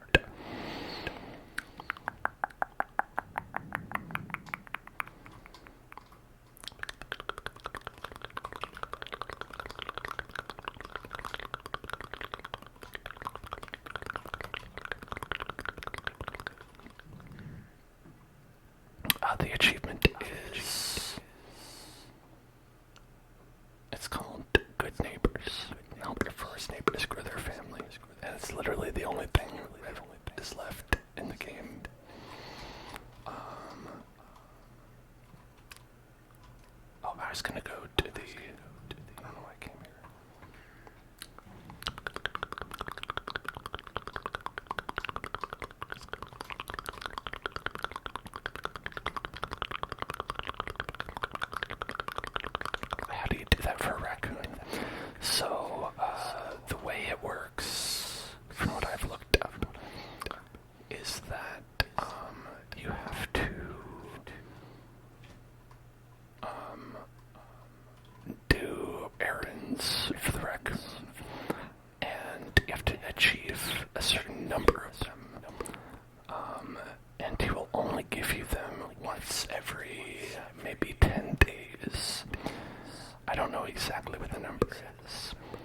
so we just basically have to wait.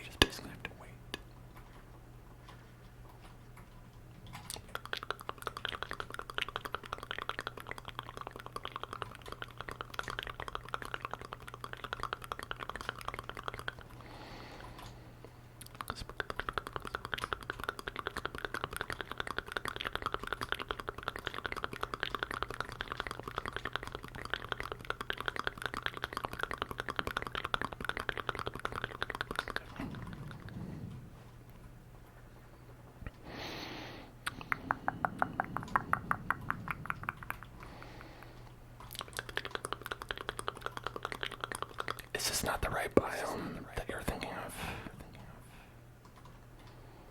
There's grass here, but I don't know if that's fibrous grass.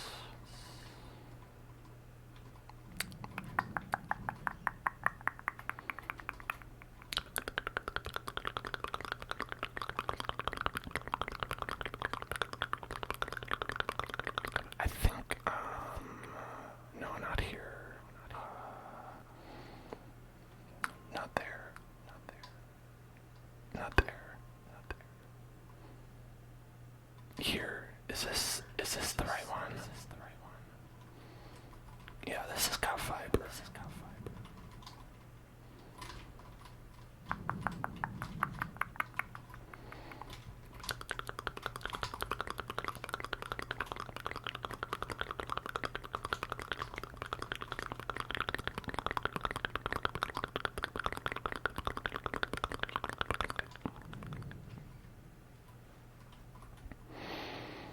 I have the special mines activation. Yeah. Because I'm not a noob. I'm not gonna play on the lame-o regular one. Psh.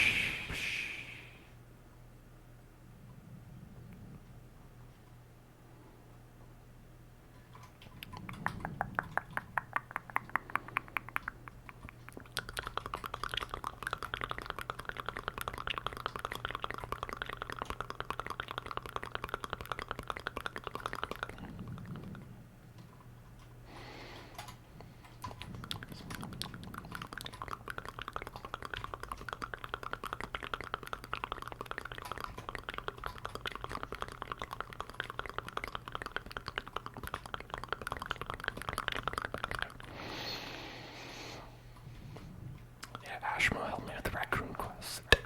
Come on, Ashmo. Do it, you won't.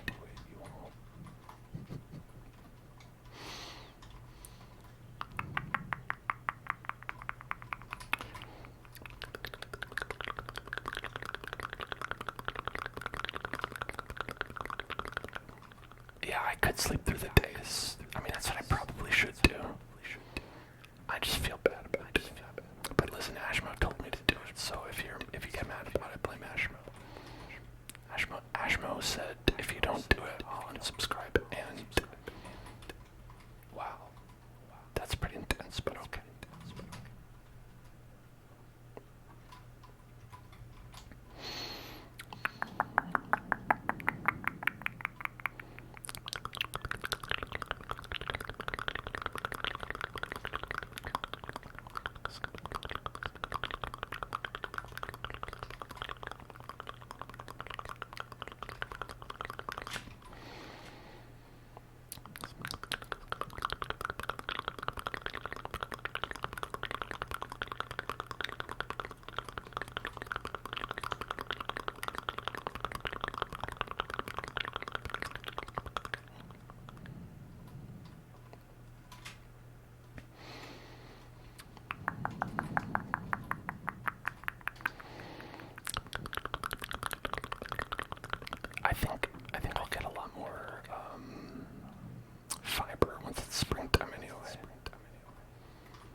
it's Monday, but I don't think it'll be available yet.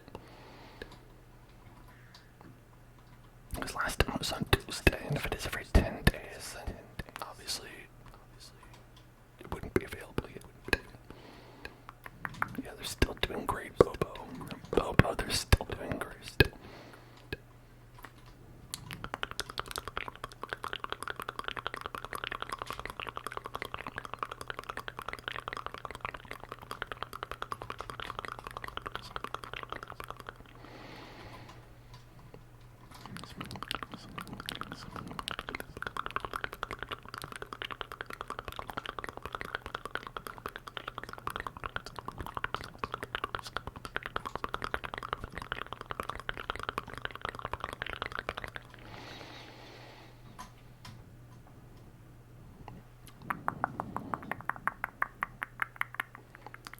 Gotta make sure our animals don't starve. I like Marnie's cardigan. A little flower print. That's nice.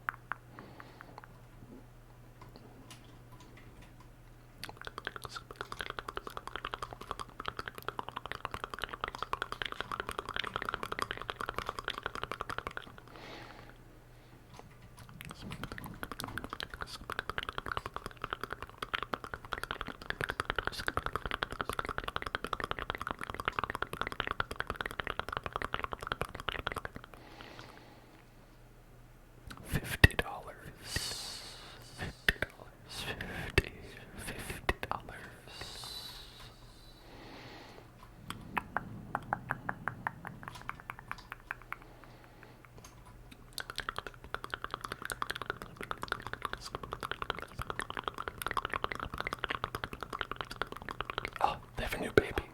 New baby unlocked.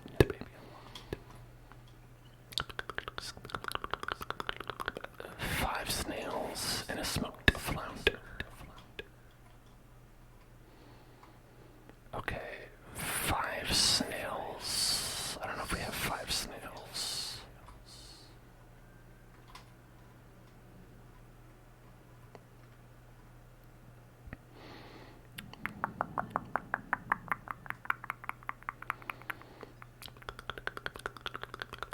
This is a freshwater snail. Does that count?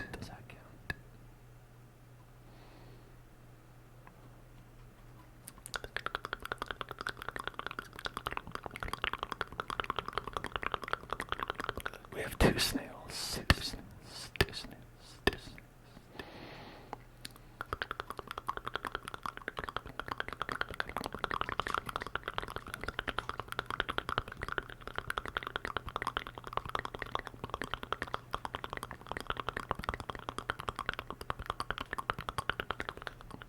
One of your frogs ate the other frog. That's pretty gross. Nature's gross.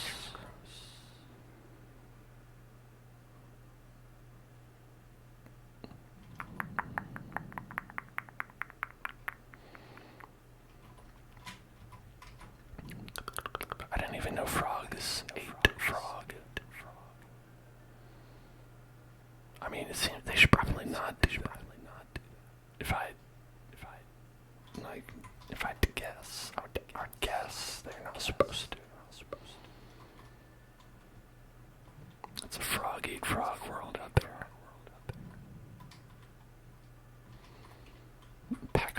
Pac-Man. What is a Pac-Man frog? I don't think. Are they sponsored by Pac-Man?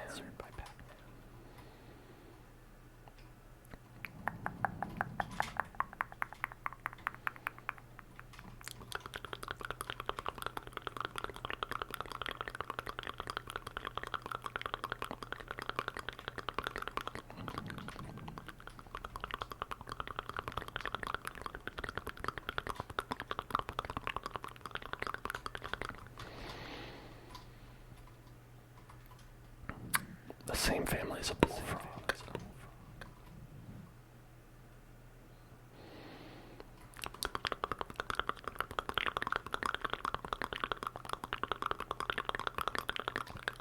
we do need. Okay, we gotta get the real snails. I mean, frogs don't have a lot going on in their lives. Is it possible that the reason the frog killed the other frog was for its sleeping spot? Where they were just like, hey, you've got the better sleeping spot. I want that. I'm gonna kill you for it. Because I'm a frog. And I literally have no concept of anything else in this world. I have an inability to conceptualize anything outside of the world I see before me. So I'm gonna kill you because I want to sleep where you're sleeping.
So does this work on this?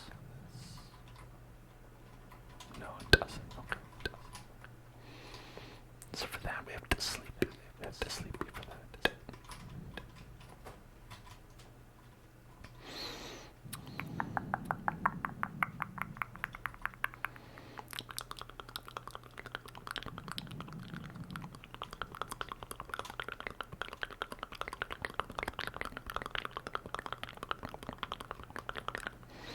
Gonna warm my cockles, my cockle by the fire.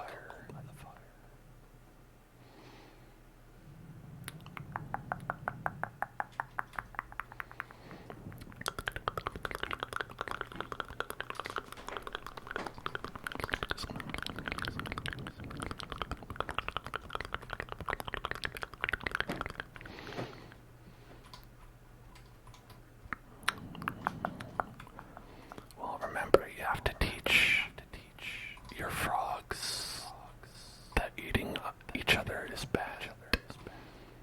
Remember to exercise good frog discipline, you know. Teach them early.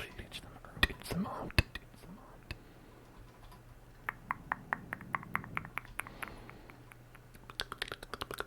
Maybe give them something else to eat, like an Impossible Burger. Thank you for following one locutor. Welcome to the hills.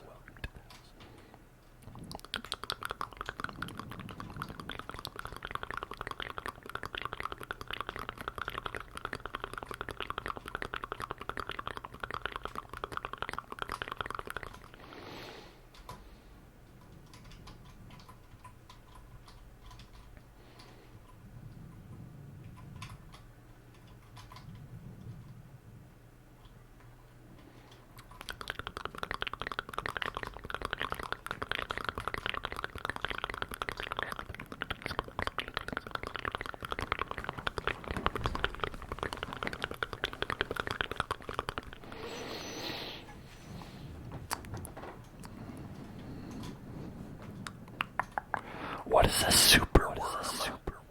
Is that like the worm from Dune?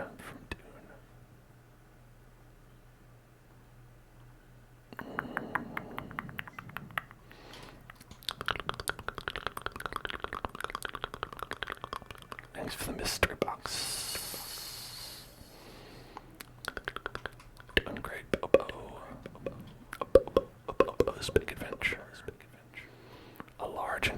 Sergio's worm. So is it the worm from Dune or not?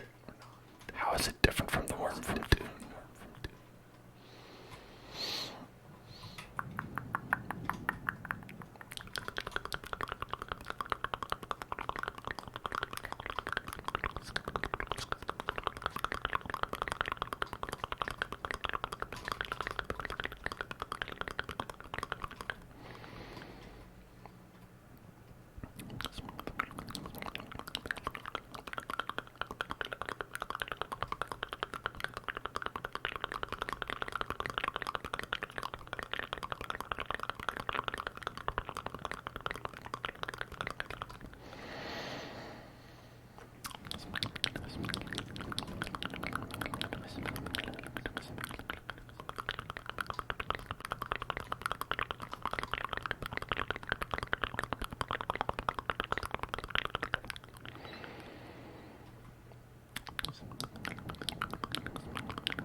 It's the worm from Dune. Okay, yeah.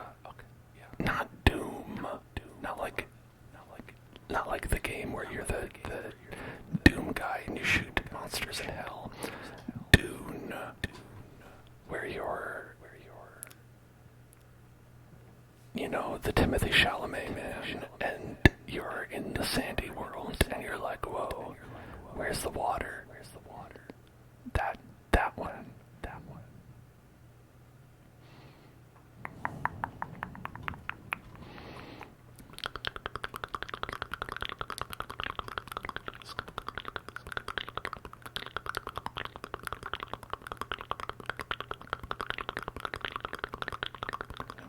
Wow, thanks. Do I think Stardew Valley should have a DLC? It basically does. It's just free.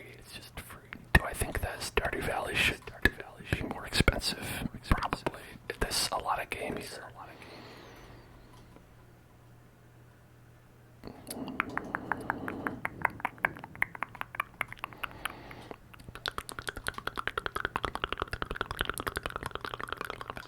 I feel like almost any other game would charge you money for the Ginger Island, specifically, like the part where you can go to Ginger Island, right? Do I think there should be more content for Stardew Valley? Absolutely not. There's already been way too much. The dude who makes this game, you've earned your rest. You're good. You've done it. I think it's fantastic. No notes.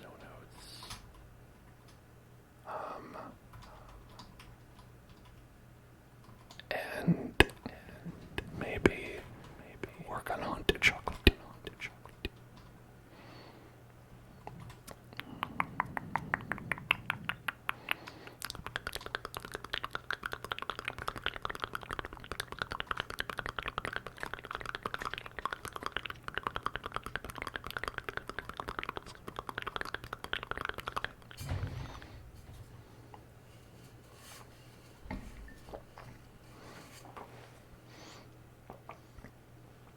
Sample cause up there.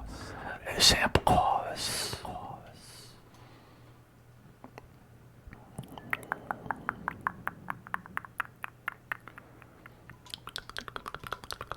Maui Quimbus, sample cause.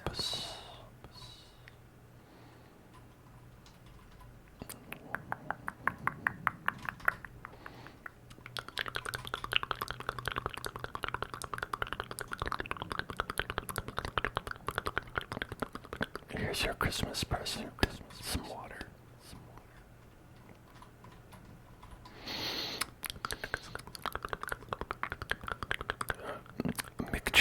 McChicken, thank you for following. Welcome to the Hell Zone, McChicken.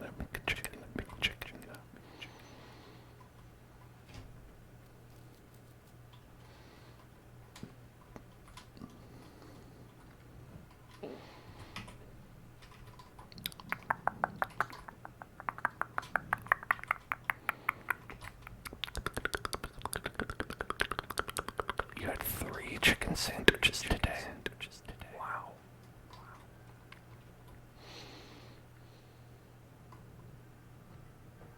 Like at the same time, or did you go back 3 separate times? And were they McChicken sandwiches? Probably not, right? Because the Fat Burger produces burgers that are not from McDonald's, I think.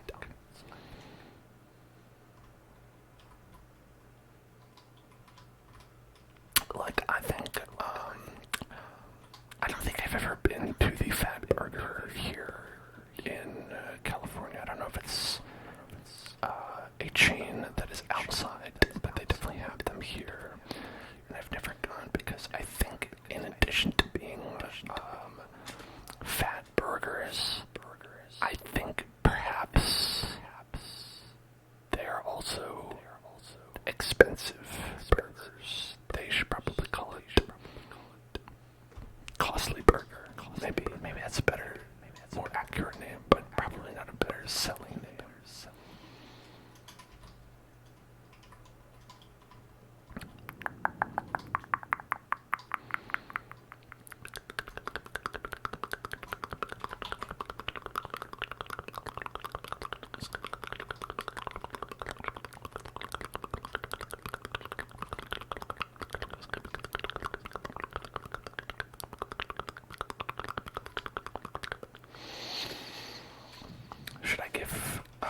Should I give Yas some high quality starfruit wine? Yum yum. No, I think I'll give her a dime.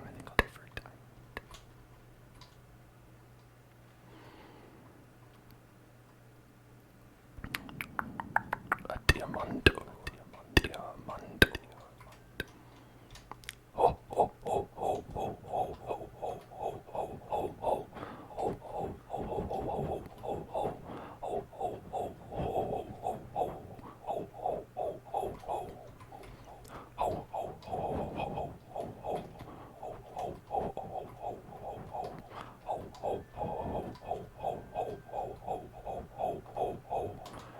Where's Yas?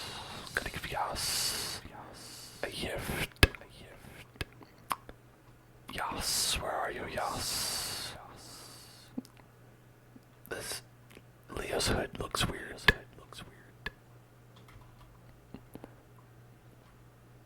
Yas.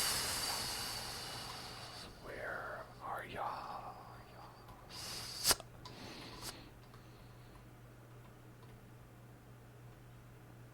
Did she not come today?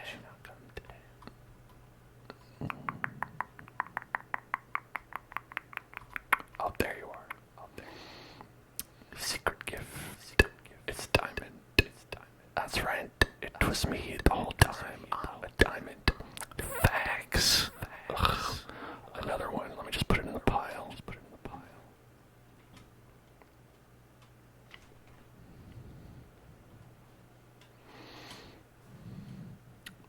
Imagine giving a child a diamond. It's for the future. Okay. It's a good investment. Harvey, I'm your secret gift giver this year. Here. It's an ear, but it's from a corrupt politician. Oh, thank you. You always know what I want.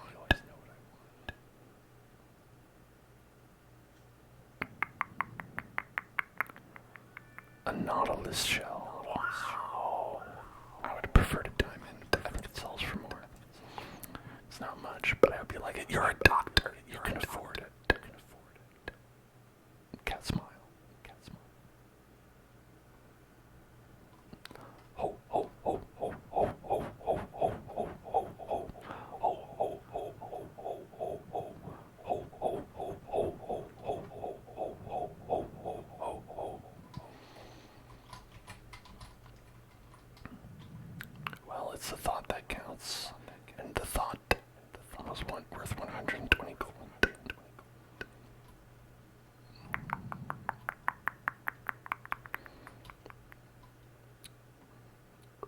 Who put this here?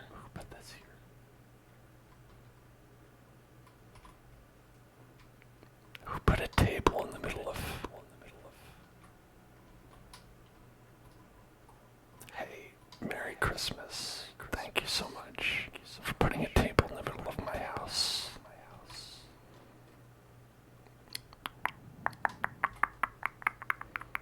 I'll nestle up with you right here. I have a winter snuggle. Platonic snuggle. A platonic winter snuggle.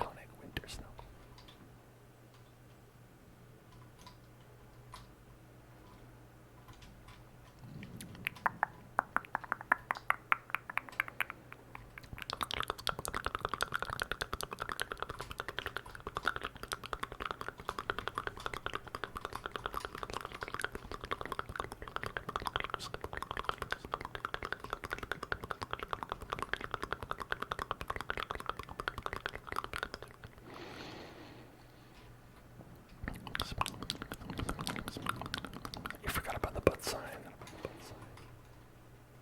It's pretty good. It says butt.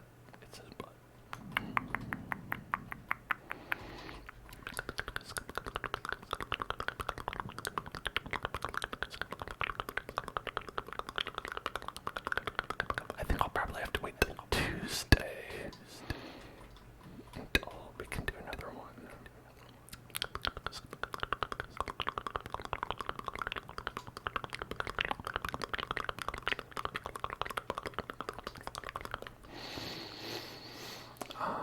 But,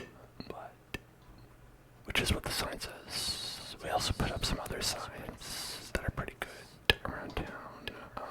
This one says Machine Lounge. This one says that's Clint. That's a sign that's Clint over there. And then I also gave him a Yelp rating, and there's Clint's favorite quote. You know, the famous Clint quote.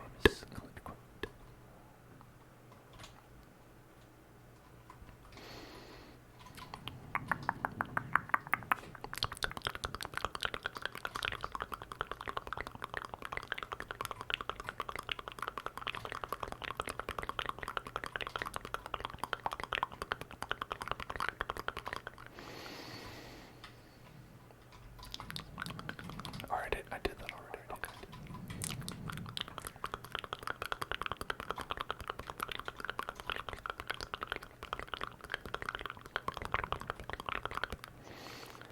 Good night, moon.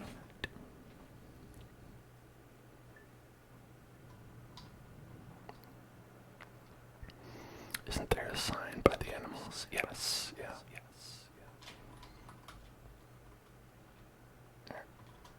Let me drink my cup of black coffee, and we'll go over there.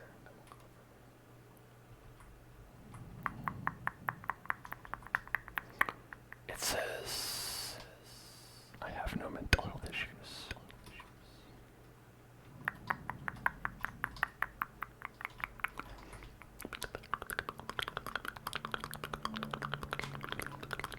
If the sign says it, it must be true.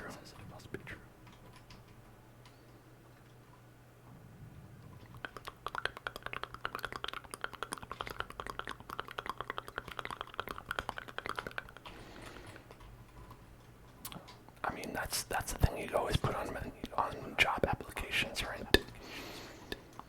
Because even though they say they won't discriminate against you because you have mental health issues, they definitely will.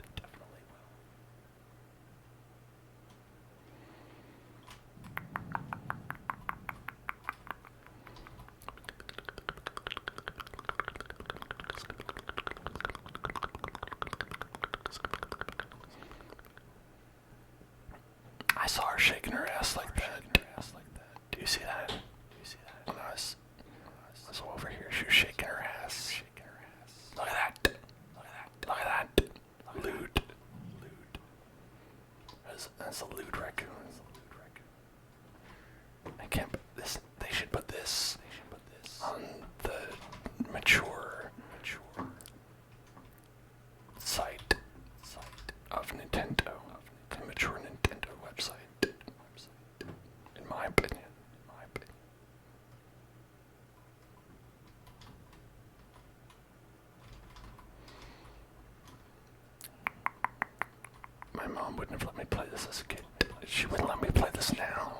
If she saw that raccoon, she'd be like, Daniel Michael Helzone, you stop playing this lewd game right now and play something more wholesome, like Dead or Alive Extreme Beach Volleyball. I'll say, okay, Mom.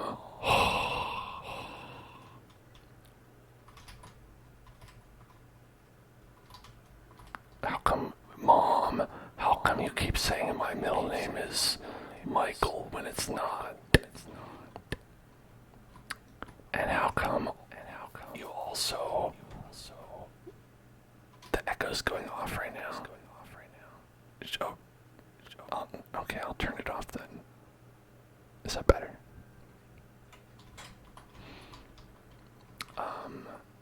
And also...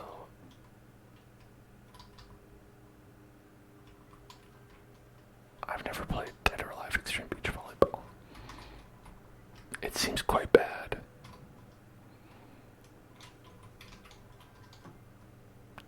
Anyone remember that game? That was like one of like a couple of games that were made exclusively for horny teenagers.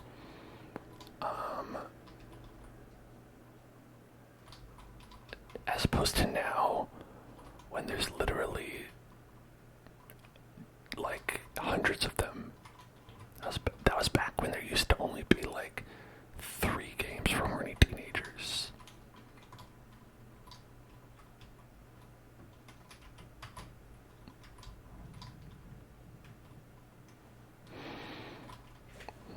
Like nowadays, something like Dead or Alive Extreme Beach Volleyball, or what was the other one? BMX Triple X, like would come out and no one would even clock it. Like back in the day, because those were the only ones that were like, hey, look, it's kind of sexy, right? Like people were like, oh, I don't know about this. This seems notable in some way. And nowadays it's like, there's like 500 porn games on Steam every day, I think. It's such a weird thing.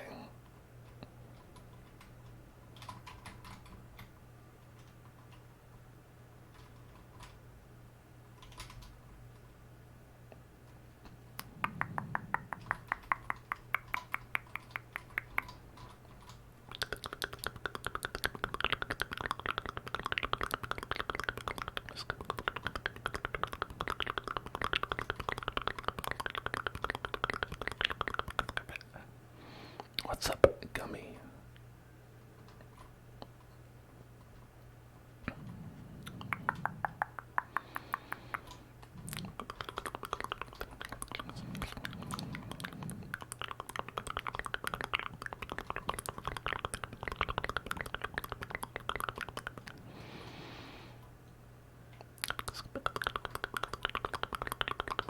You're still doing great. Well, happy to hear it. Okay, should be the end of winter. So let's end winter. I've had enough of this winter. There's really not much to do in winter in Stardew Valley. That doesn't change. Like, well, not much that you can't do any other time, that is.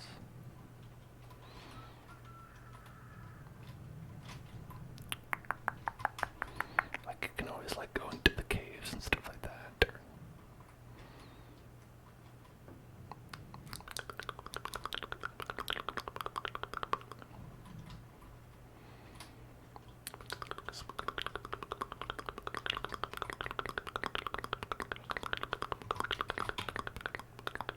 I'm gonna eat this roll. What would be the hardest game I ever played? Hardest ever.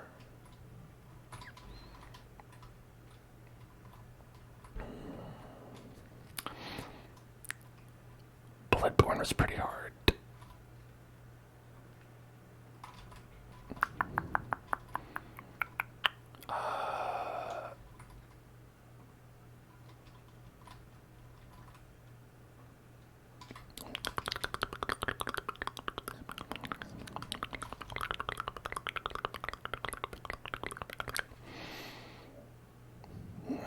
Dark Souls 3. That was pretty hard. What game is that? Well, if you want to see what Bloodborne is, check out my channel, youtube.com/HellZoneClub, and search for Bloodborne. You can watch the entire playthrough right there. Or Dark Souls 3.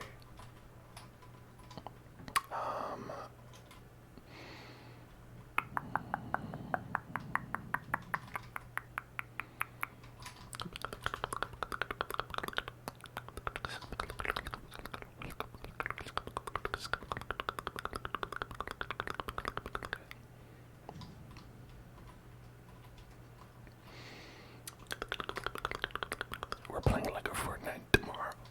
I guess we'll see if that one's hard.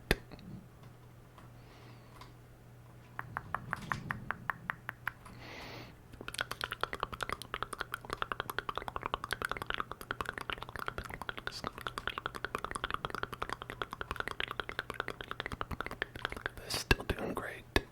Happy to hear it.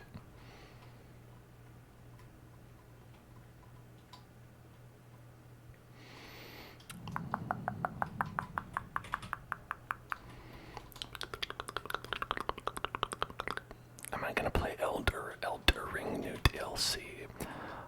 Well, yes, check it out on Friday. I am playing the Elden Ring DLC on Friday, 5 p.m. BST, a little bit earlier than usual. But I will be playing it then, which is when it comes out. Peepums will return.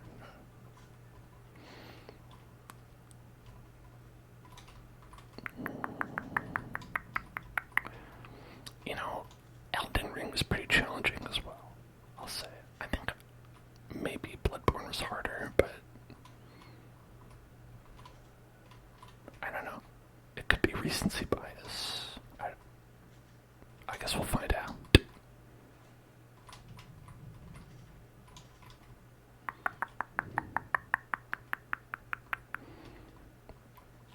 Yes, I am playing the DLC on Friday, 5 p.m. PST.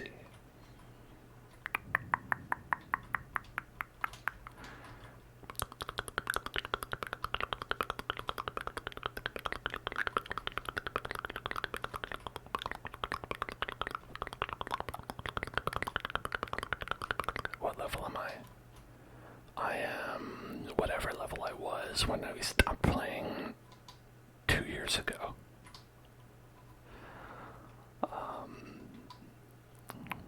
I've beaten the game. We did all that stuff. We got Melania and all that biz.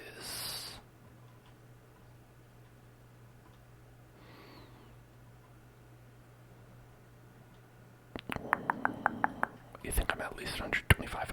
I think so. That sounds about right.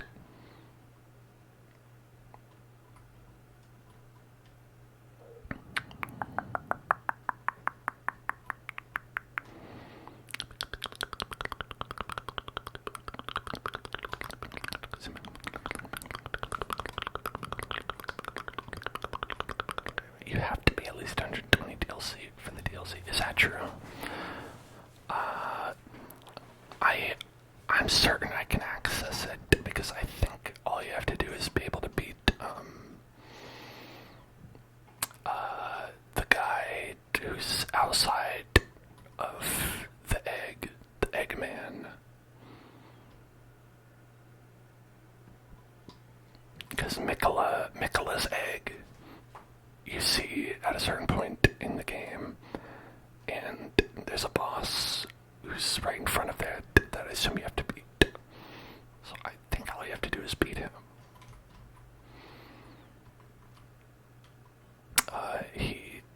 I remember he says nihil a lot. Nihil, nihil, nihil.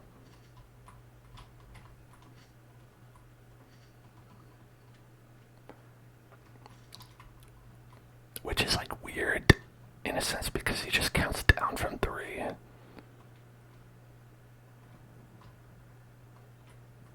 Yeah, Moog, that's his name.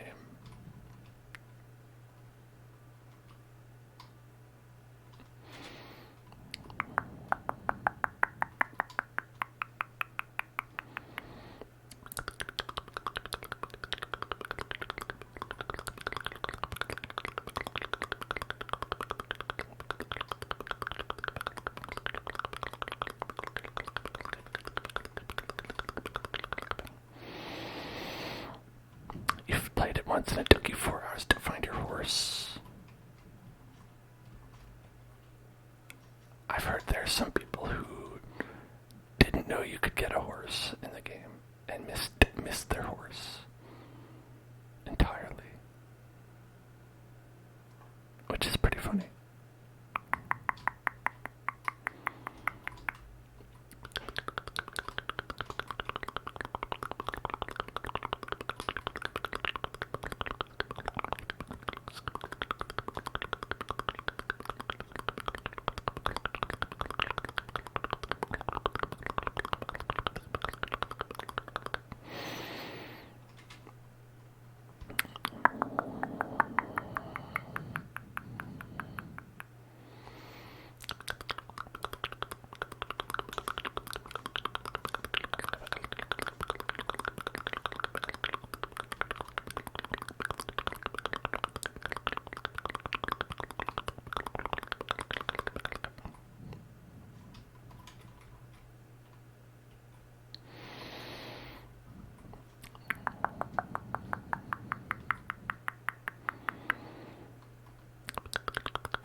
Well, I hope you will all enjoy the Elden Ring DLC stream on Friday. I'm looking forward to it a lot.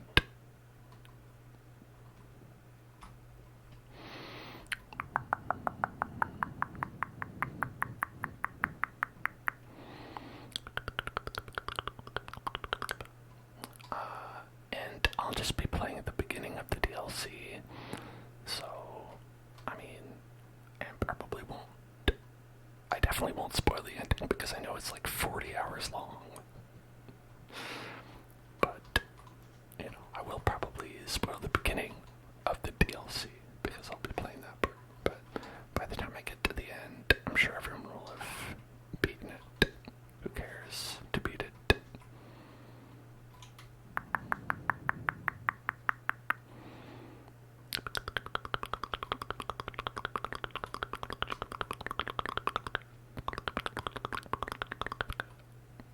Oh, okay. So some people are saying it's 60 hours. Well, I guess it depends. Like, it could vary as well, right? The article said 40, and that might have just been like they were like going really fast through all the main, mainlining it. So who knows? Who knows how long it actually is?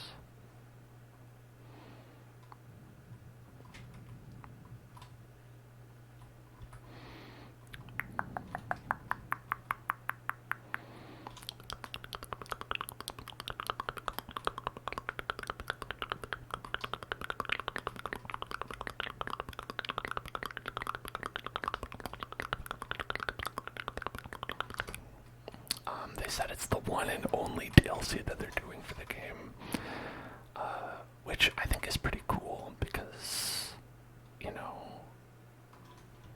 kind of put a lot of their effort into it, making it kind of back when games used to have instead of DLCs, they had more expansions, and they do that with a lot of FromSoft games where it's they have just one really big DLC. Although I guess sometimes they do have multiple, but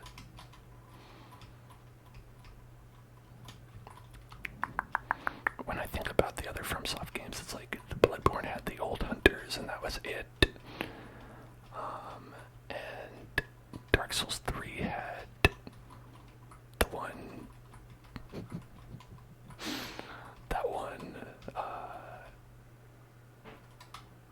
or maybe there are more in Dark Souls 3, I don't remember.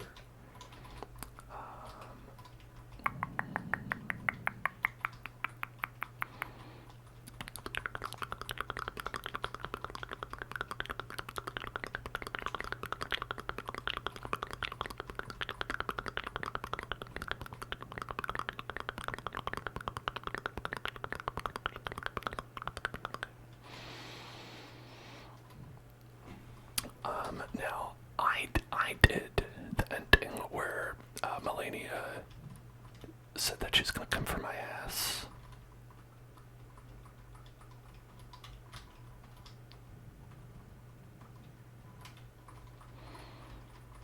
The chaos ending.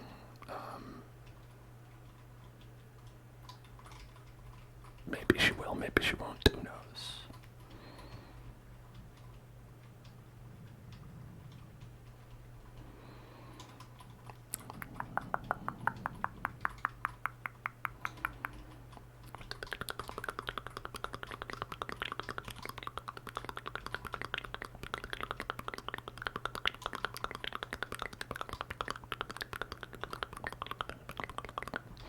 I did all the quests. So I did like the quest for like Ranny and all that. But that was just for fun. I only got the one ending. The true canonical ending.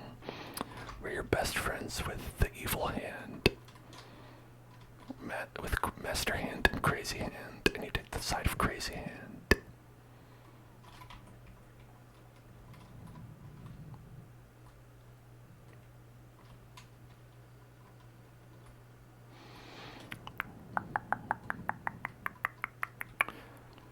Elden Ring is such a crazy take on the Smash Bros. Lore.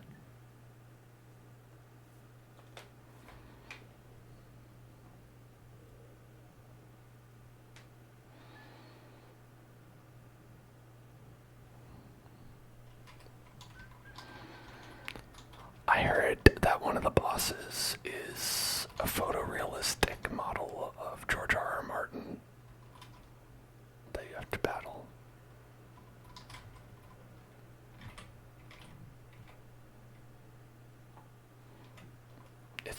It's true. Yeah.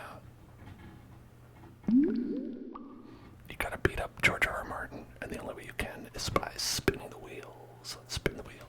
Spin that wheel, spin that wheel, spin that wheel to defeat George R.R. Martin. George.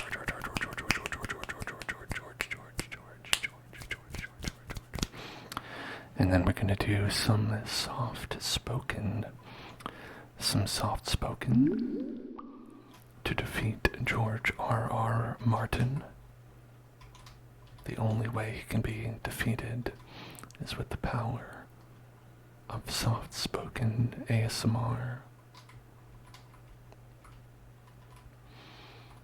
He is too strong to be overcome by anything else other than soft-spoken ASMR. But I think we can use that and defeat him. He will fall to the power of soft-spoken ASMR specifically.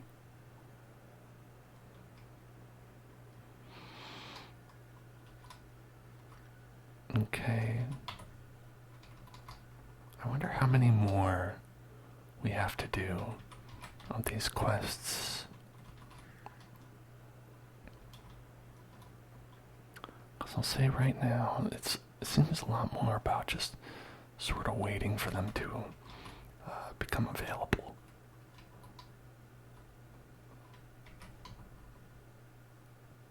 I need to do soft-spoken more.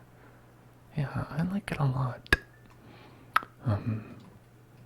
I get tingles from soft-spoken myself. I think it's pretty good. Not everybody likes it, but the people who don't like it, I think I disagree with them. No, it's just up to personal preference.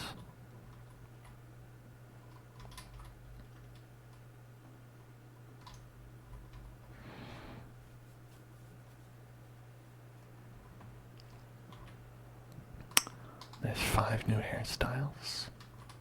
What? Ooh, another one.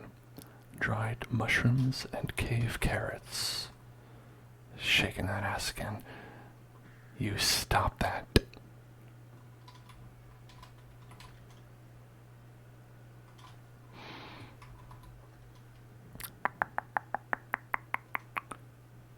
Okay. Let's see. Where are cave carrots? They're in a cave, but only initially. There they are. We need to do dried mushrooms. Regular mushrooms.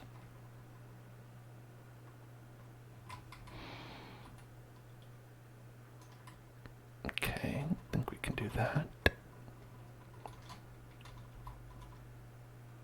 Oh, I should probably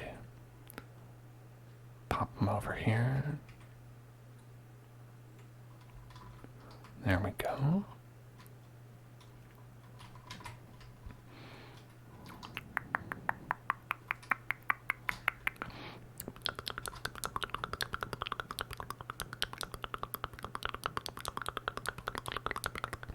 And then, here we go. And there we go. Completed. Wonderful. Fairy dust. Thank you. You're doing great, Bobo. Got 3, 6, 7. I mean, are we not done? How many more children can they even fit on that?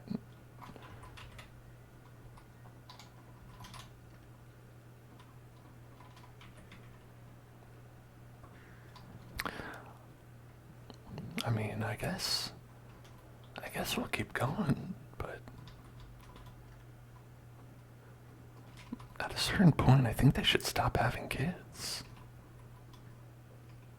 I don't want to tell them their business, but I don't know how many more they can fit on that damn tree stump.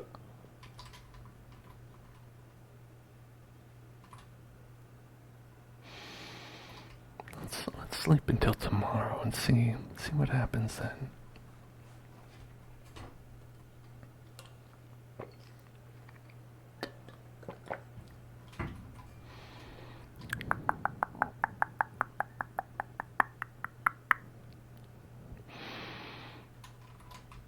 Okie dokie. Okie dokie. Okie dokie.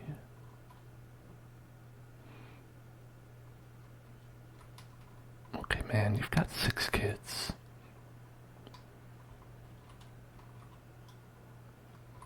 The last one's gonna just be like sticking their head out of the chimney like that.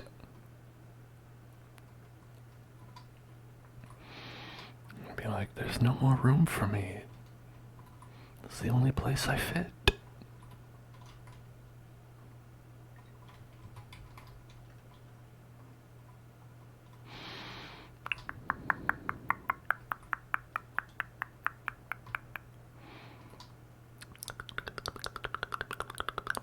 A nice 6:50 a.m. bedtime.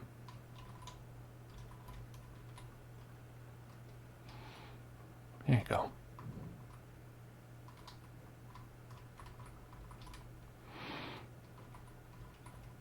The raccoons have 8 missions.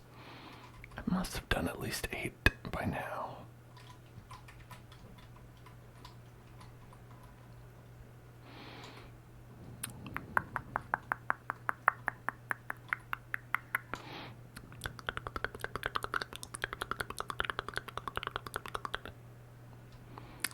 Well, there was 1 mission to get a wife, and 1 mission for each kid. So, that's 8. And I think there was also a mission just for him. So that's 9.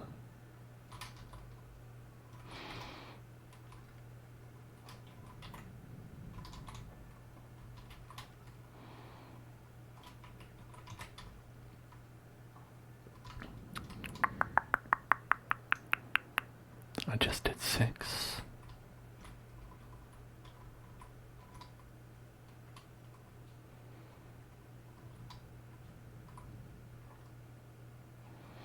We'll see about that. No, I don't know.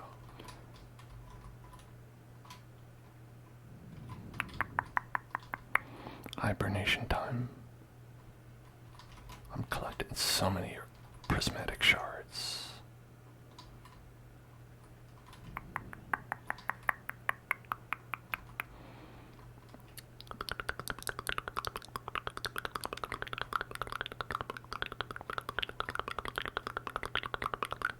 Well, if there's one for each raccoon, it's at least 7.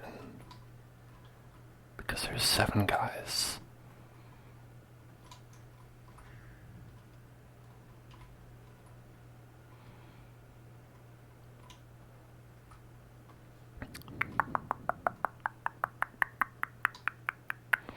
Everyone in town is going to be like, I think Oriam's depressed. They haven't left their bed. They've just been sleeping the entire day. And you know what? They're right.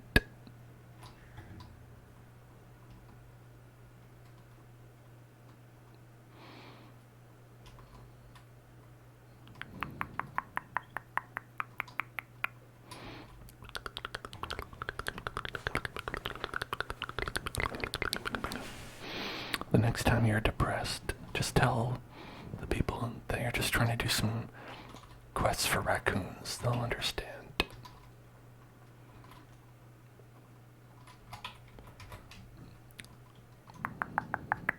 Be like, no, it's okay. If I sleep, I'll get to the raccoon quests faster. I'm doing fine.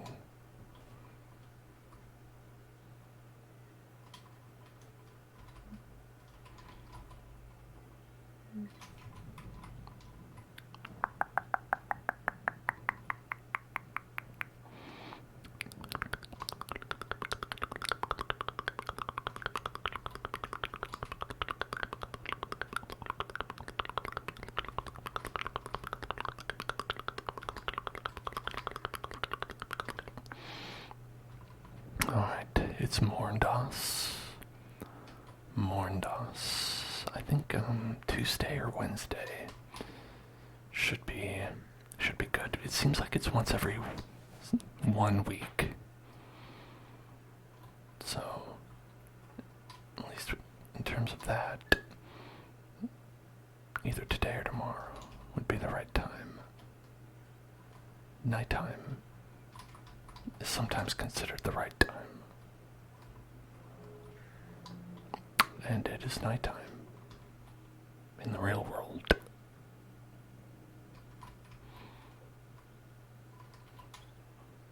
Okay, no, not yet. I'm gonna say Wednesday then. Witness day. Witness day.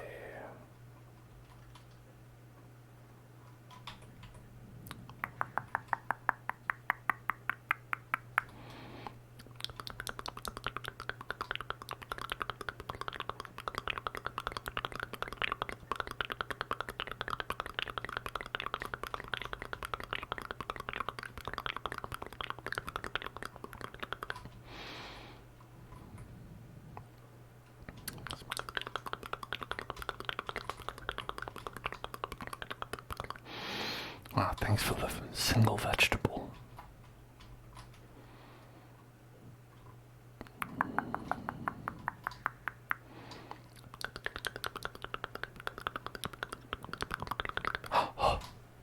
We've done it. We've achieved. Yes. Give us a victory shake of that ass. Alright, so now we can continue to do quests for them. But I'm not going to. We did it. We beat Stardew Valley. Stardew Valley has now been 100% achieved.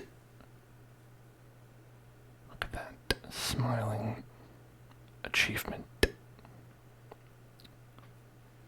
They said it couldn't be done 2 times, but I've done the impossible. 100% completed Stardew Valley. 1.6.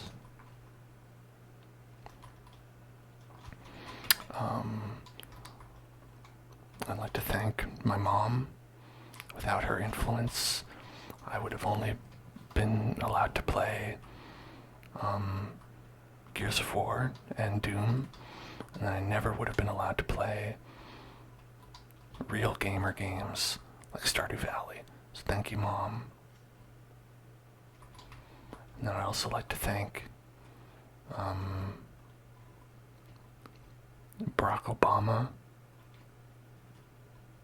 for obvious reasons. And then I would also like to thank viewers like you. Thank you.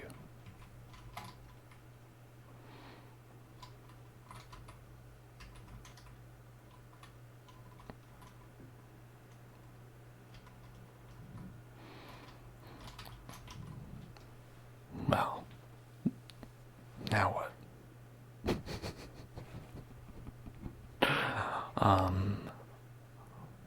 We did it. We starred, we did, we valleyed, and we've peaked. This is peak Stardew Valley. Peak Valley.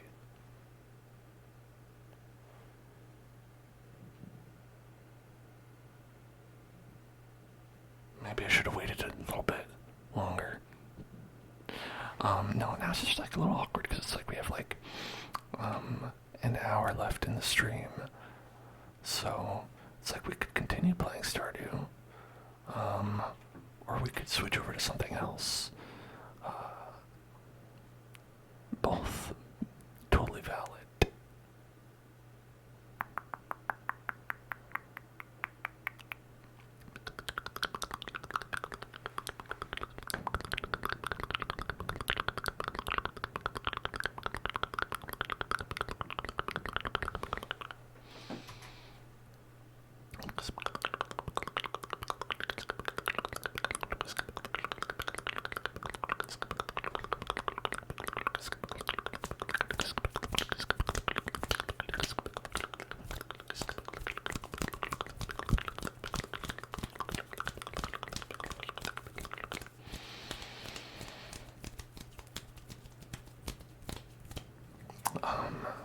I think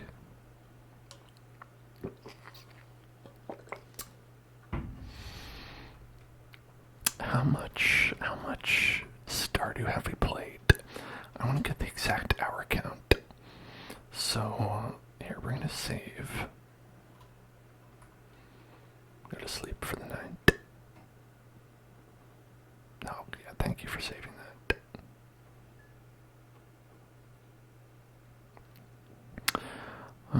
And I want to see exactly how long all this took. Let's see, exit title. It took 217 hours of stream time. 217 stream hours of Stardew Valley. And if you want to watch 217 hours, you can check out all the episodes at youtube.com/hellzoneclub, where they're all up in a nice playlist. Yeah, $15 well spent. I think so. We do the hour count. Let's see.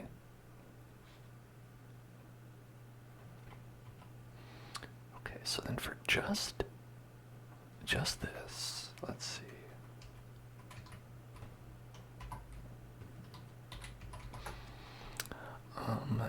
Let's if we were to quantify it, we got 14 and a half hours of game time out of each dollar that we spent.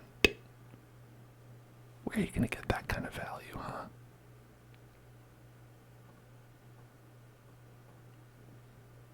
Think about that.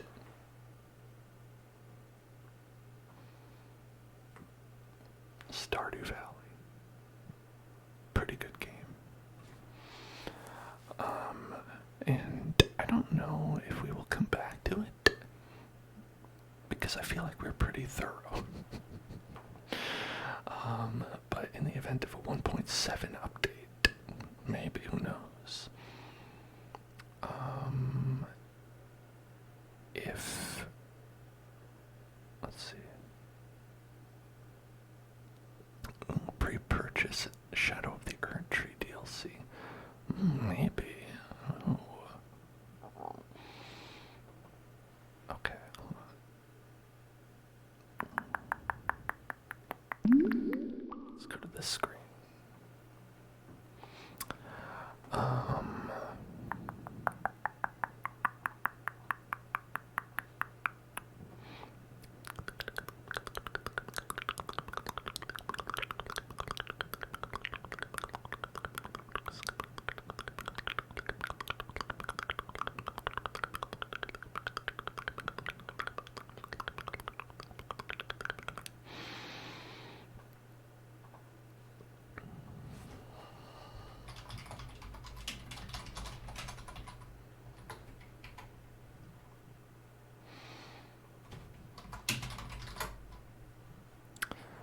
Okay.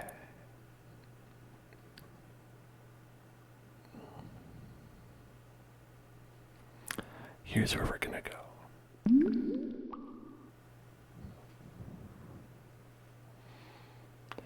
GameSpot says 16 games like Stardew Valley to play in 2024, and 4 foods linked to memory loss avoid.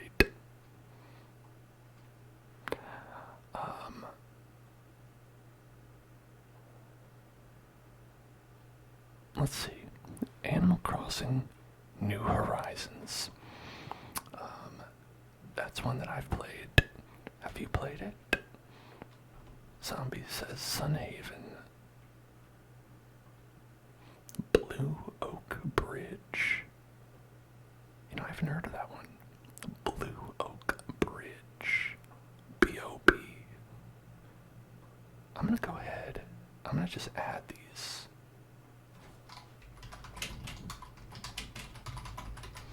Blue Oak Bridge. You know, I wasn't expecting one that I just literally hadn't heard of.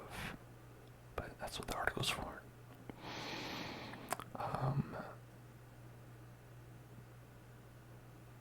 Looks pretty neat. Looks pretty neat. Looks pretty neat. Coral Island. Okay, so Coral Island, we played a little bit on stream. I feel like this game is pretty good. It's very, very much like Stardew Valley. It also is kind of like weirdly kind of buggy and maybe not done yet. Weirdly. Because I played it a bunch on my own, and there's like multiple events in the game that just like are uncompletable, fully crash the game. There's whole storylines that are like not in the game. They advertise being able to fuck fish, and you cannot fuck the fish. They're just, the fish are just, the storyline is not in the game yet. So it's, that one's maybe. Dinkum. Dinkum. Dinkum. Dinkum. Dinkum. I like saying that. Dinkum. Dinkum.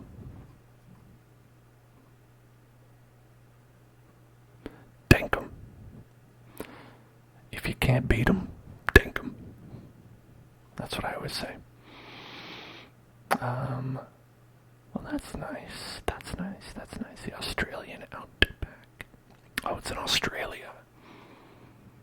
We'll have to get a Towngus to tell us how accurate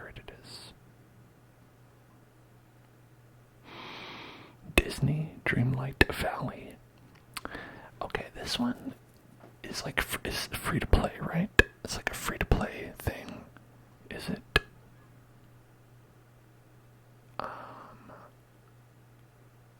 I didn't play this one.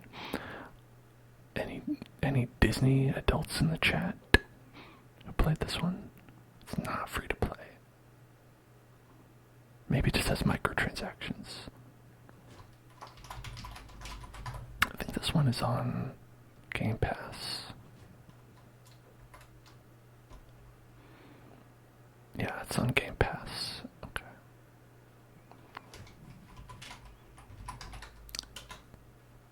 Dinkum, not on Game Pass. Dinkum, no Dinkum. Okay, well that one's on Game Pass. I'll add that to the Game Pass play later as an option. I don't know how good this is. Is this good? Is it bad? I don't know.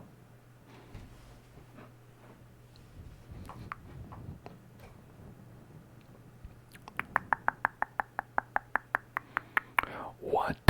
Global screenshot contests? We've got to play this now. Oh my god.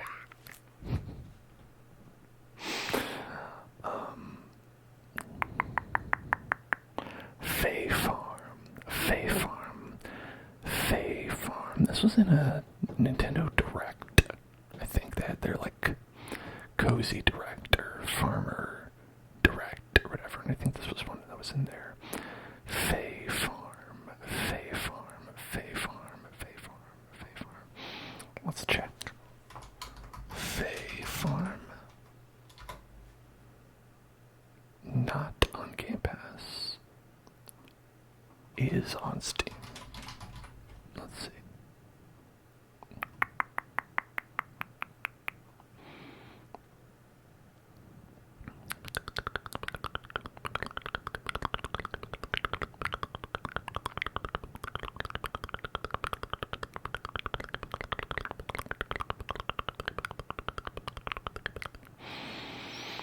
Graveyard Keeper. Now this one, Graveyard Keeper, we have played on stream before. And I played a little bit more of this on my own, and it's pretty fun. Graveyard Keeper is pretty good. Yeah, it is definitely twisted. It's got that Joker twisted energy to it, because you can serve people human meat. You know what I mean?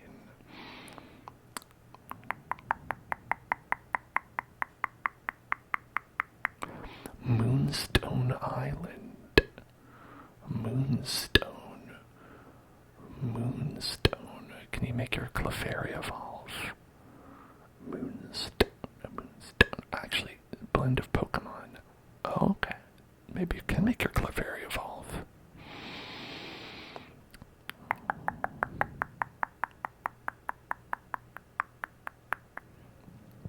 Moonstone Island. It definitely has a Pokemon type look to it. Moonstone. The Moonstone. Wow. I typed in Moonstone, and I actually got... Hold on. I'm gonna switch over to the desktop view. You can see what I got. When I looked for Moonstone, I got the Moonstone add-on packs for Disney Dreamlight Valley. Which is apparently what they call their premium currency that you can purchase. Best value, $44.99. You can get 14,500 Moonstones. Now that's value. I'll say this is... I think this is what I was thinking of when I thought it was free to play, where it's just a game that you buy, but then it tells you to keep buying it afterwards, because video games. And that might be one reason I shy away from that kind of game, because nobody likes that.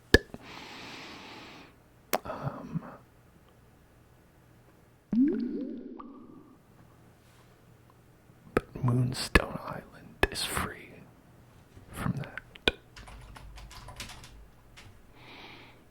Moonstone, Moonstone, Moonstone, Moonstone, Moonstone. My time at Porsche. My time at Porsche. My time at Porsche. Okay, I've played a little bit of My Time at Porsche. And I have not played the sequel, which is My Time at Sandrock. And I'll say that My Time at Porsche seems a little bit like janky, is maybe how I would say. Where it's like everything is kind of like weird and floaty, and it kind of feels a lot more like something you'd expect from like a crafting game, rather than like something more like a Stardew. And I think it is much more crafty to it anyway as well. And maybe it's better in My Time at Sandrock, perhaps. I don't know. I don't think that maybe there's a big story in it, but it doesn't, I might just skip to the second one if I were to play any of them. Paleo Pines, Paleo Pines, Paleo Pines. It's about dinosaurs. Fuck yeah, dinosaurs, come on. Are you kidding me? Yes. Paleo Pines, not on Game Pass. Paleo Pines. I thought this was just about a fad diet.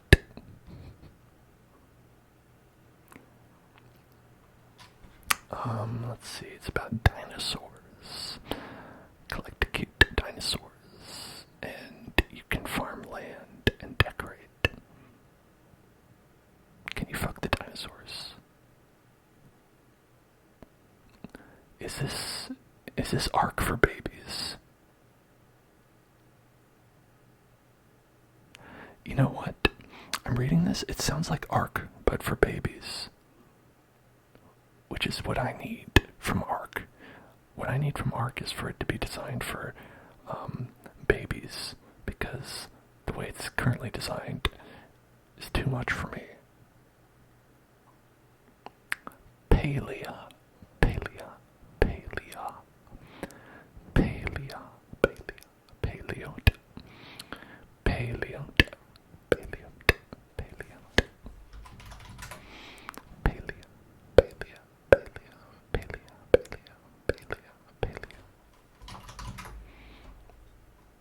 Paleo is free. Just interesting. I'm gonna need more information about that. Again, much like Disney Dreamlight Valley, it being free makes me less interested, because that tends to be the kind of thing where it's like, it actually costs $400 to play. We'll see. Maybe. It looks like you can do the Breath of the Wild thing.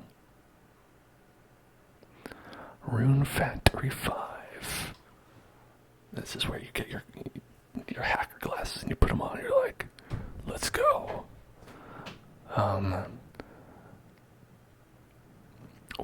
Once you've gotten down into Rune Factory 5, you're in too deep. You're in too deep down the Stardew Valley hole. We need... I think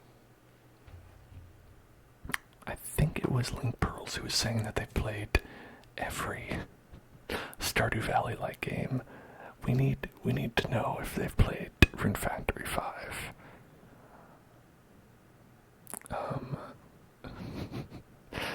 Man, this looks like the most stuck in PS2 era of all the games we've seen before. I'm gonna just do a search on Game Pass for Rune Factory.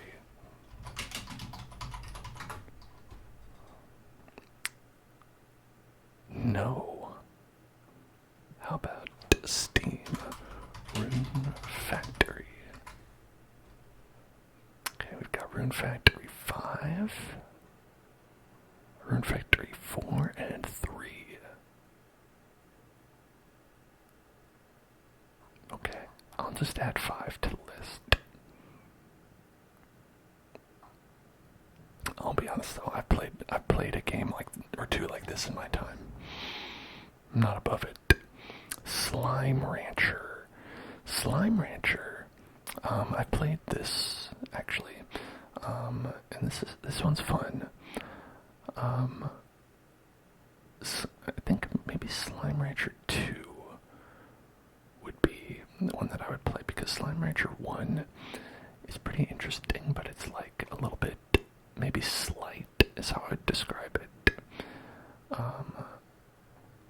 Slime Rancher Dose, which is on Game Pass.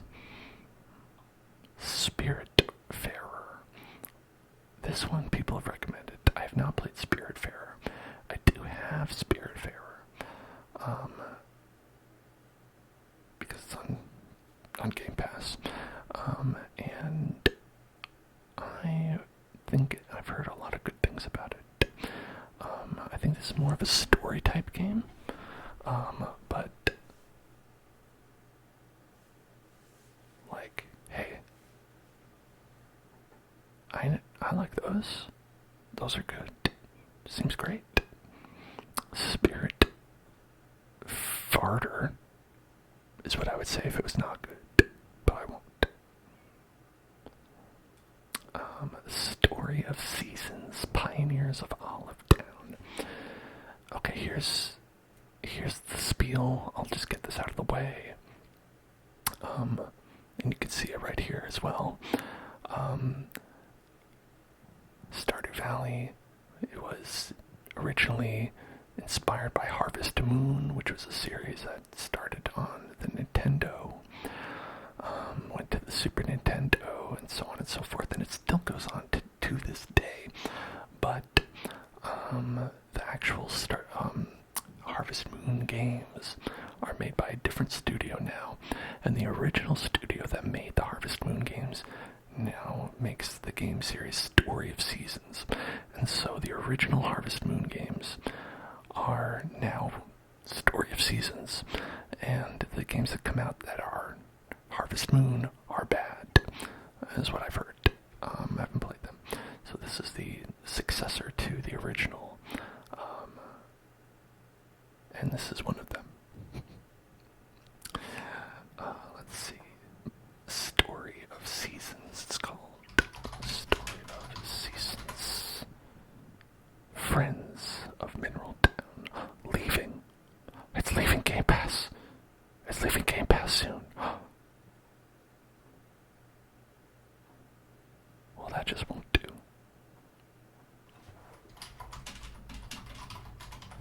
How could they miss the Story of Seasons? Alright, Pioneers of Olive Town they have. Let's do by release date. Nope. I sorted by release date in Stories of Seasons, and it gave me non-related games, including Age of Wonders 4, DNF Duel, Avatar Frontiers of Pandora, and Horny Holiday.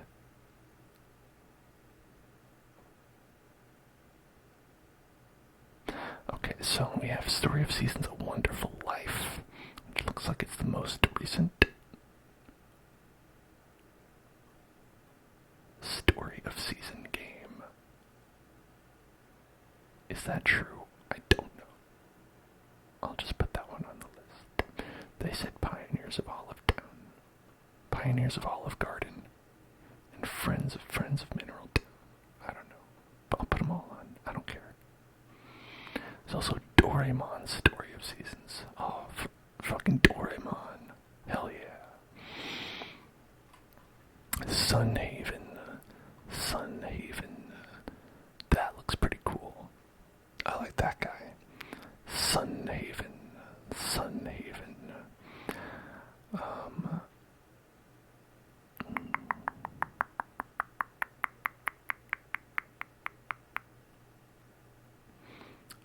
It feels more fleshed out than Stardew Valley. Okay. How can that be possible? You can't just say things like that. That's very unlikely.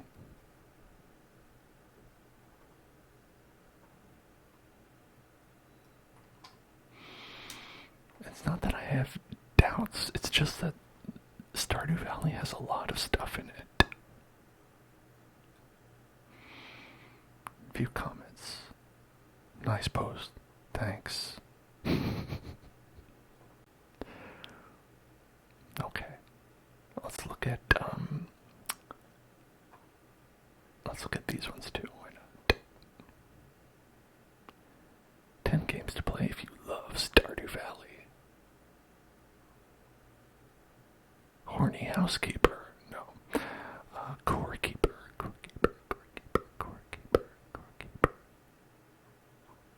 I feel like I've heard of that one. Core Keeper.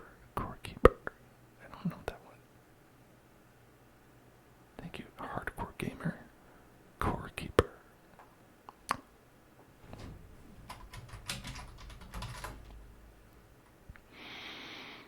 It's not on Game Pass, but let's see. Okay. Oh, yeah, there it is. Okay, this one's a roguelike, I think. Yeah, okay. That's why I've heard of it.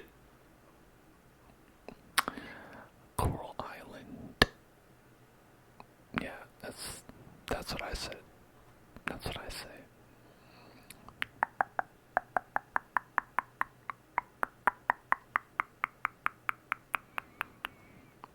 Animal Crossing, Harvest Moon, the original. Well, this is not the original. This looks like Harvest Moon N64.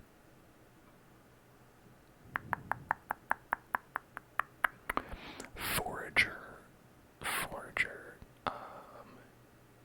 is I've played that one. Played Forager.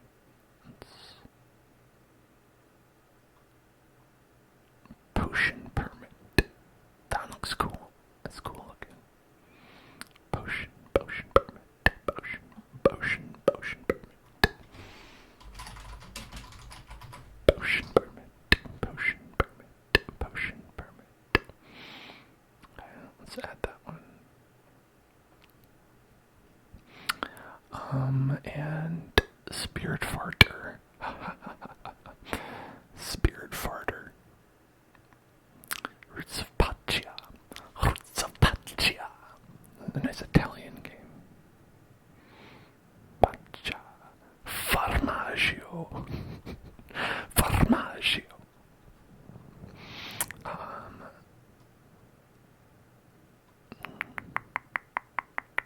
Stone Age farming. That's pretty cool. Stone Age farming. Roots of Pacia. Mamma mia, the roots of Pacia. Wahoo.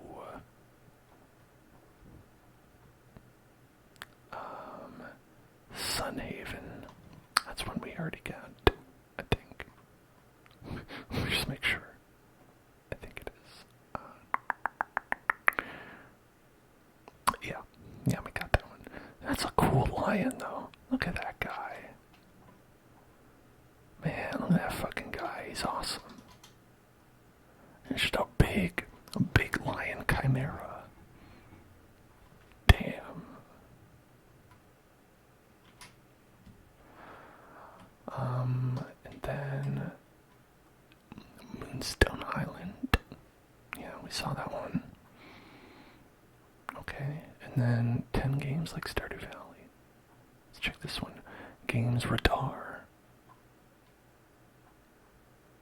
Moonlighter.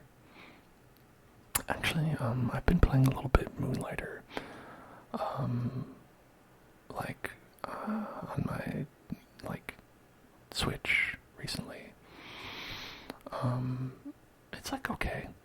I think my complaint about Moonlighter is I feel like the parts, cause it's half selling stuff in a shop, and it's half playing Zelda, but the part where you play Zelda is, I feel not as good, as other ones like Cult of the Lamb, has parts where you play Zelda, and it's very good, and it, feels good, and it's snappy. And Moonlighter, it's kind of not really.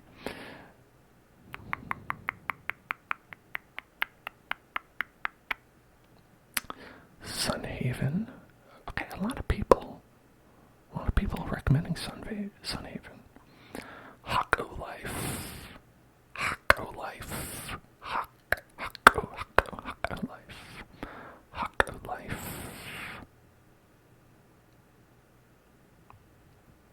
Interesting. Okay, I'll check that one out. Hako Life. Hako Life. Oh, that one's $4.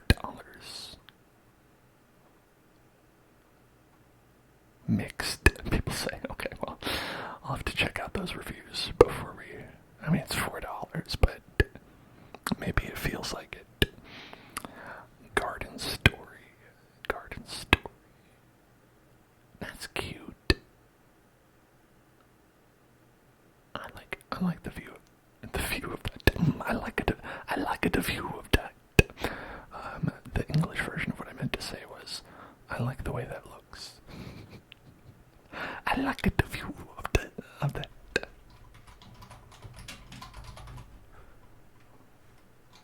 Garden Story.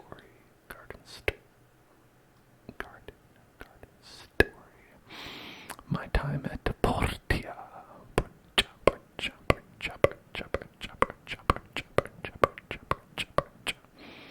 The world is delightful and rewarding to be in it. Interact with it. You soon won't mind about that. Is it? I don't know, maybe. I feel like they're being very... I feel like I had a different experience. Maybe I'm not giving it enough credit. I don't know. I didn't play a lot of it.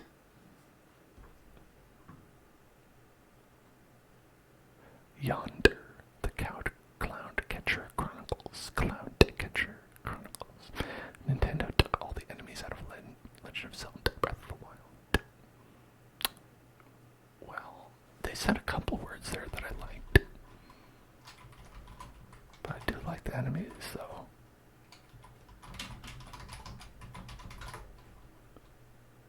Sorry, I don't know if I can spell this properly. Yep.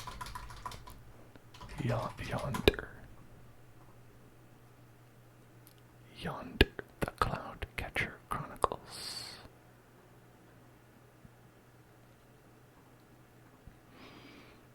Okay. And Voodoo Garden, an idle clicker farming sim. Oh.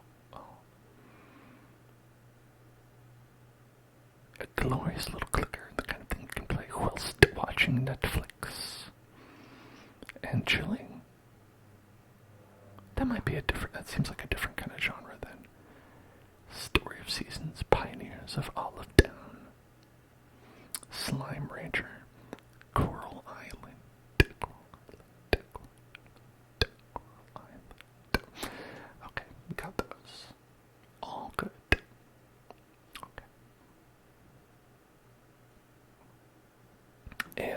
I put all of these right here on the wish list. So if you are hungry for more Stardew Valley-like games, and you want me to play one of those, I put a lot of them on here. And you can find that on the Discord. If you check out the Discord, and go to the games section in the pinned post, you can check it out, or you can go to this right here. I should probably just add like a wish list, like thing, like command or whatever. But yeah, or if you wanted one of the games that was on Game Pass, just let me know. We can get into one of those. I think next week, on this day, we'll probably play Darkest Dungeon 2, but we could play another chill, relaxing, fun time game on Thursday after we finish Lego Fortnite, which I would say is also one of those types of games. And I also have plenty of other things that you can check out on this as well. Nine Souls, check that one out. That's pretty cool. Kirkmaster, we already played that one.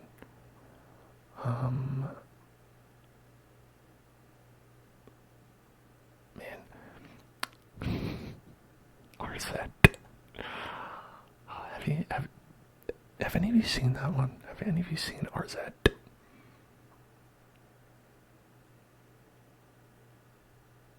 There's some games on here that I forget that I put on here. But they're all pretty good. Potionomics, I'm surprised no one mentioned that one. Okay, I don't, do I have the sound on? I do. I'm gonna turn the sound off for a second, because, I don't want it to be too loud, but I'll just show you all. This is, RZ. Basically, it's a CDI game that they made today. It's really very funny from what I've seen. It's the best art.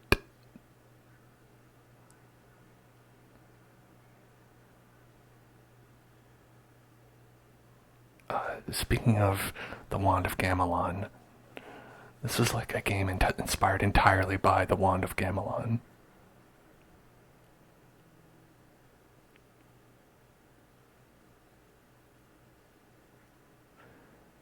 It's beautiful.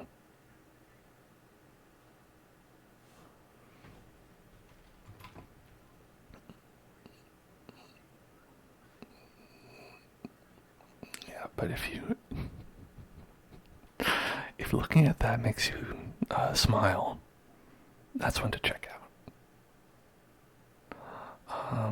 That's one that I'm surprised like not more people heard about that one, because it seems very funny. And then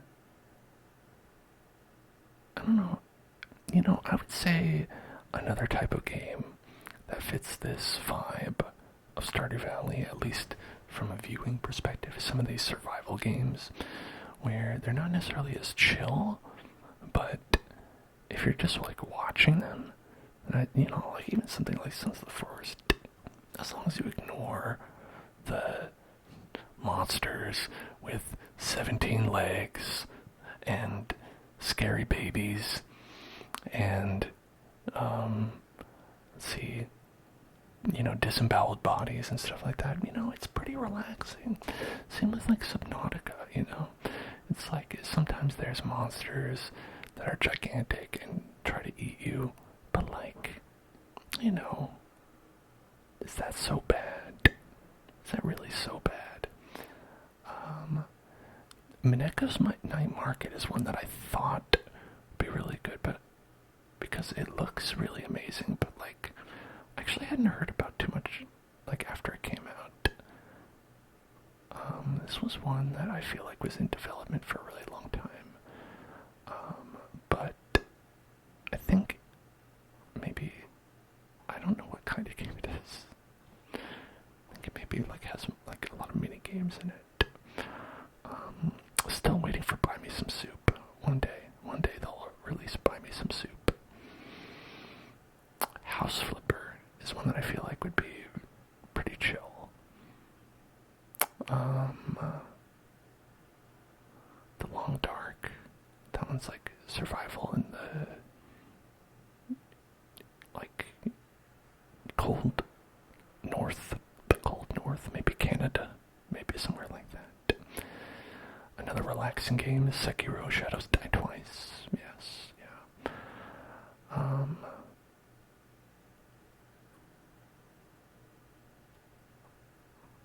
Here, this is Wander Stop. I talked about this one before.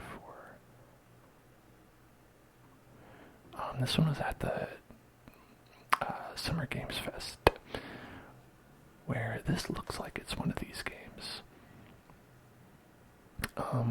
But it's by the Stanley Parable creator, so I'm not sure. You know what I mean?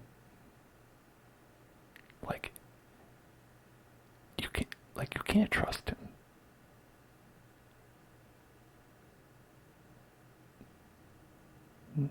Maybe you could maybe trust him. Like, I don't know what's going on in his head. It's like he might have made this game, but he might not.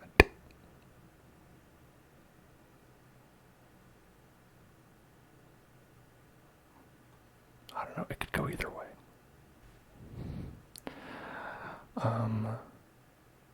Oh, Dave the Diver is one that I do have. I actually do have Dave the Diver. And I'd like to play that on stream, because Dave the Diver is pretty cool. I might play this on stream at some point.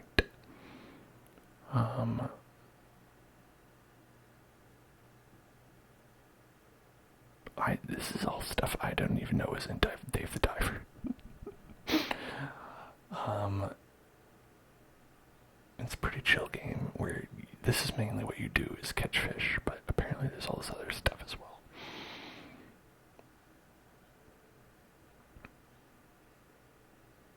And that guy's in there as well. He serves sushi, and that guy makes the sushi.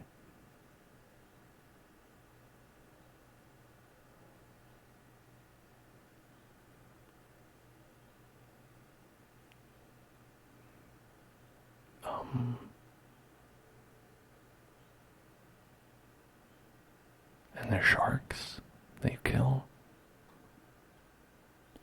You think they added a Cthulhu DLC? Oh no, they added a DLC for. I think what I saw was it was for Dredge. Do you remember Dredge? We played Dredge on the stream.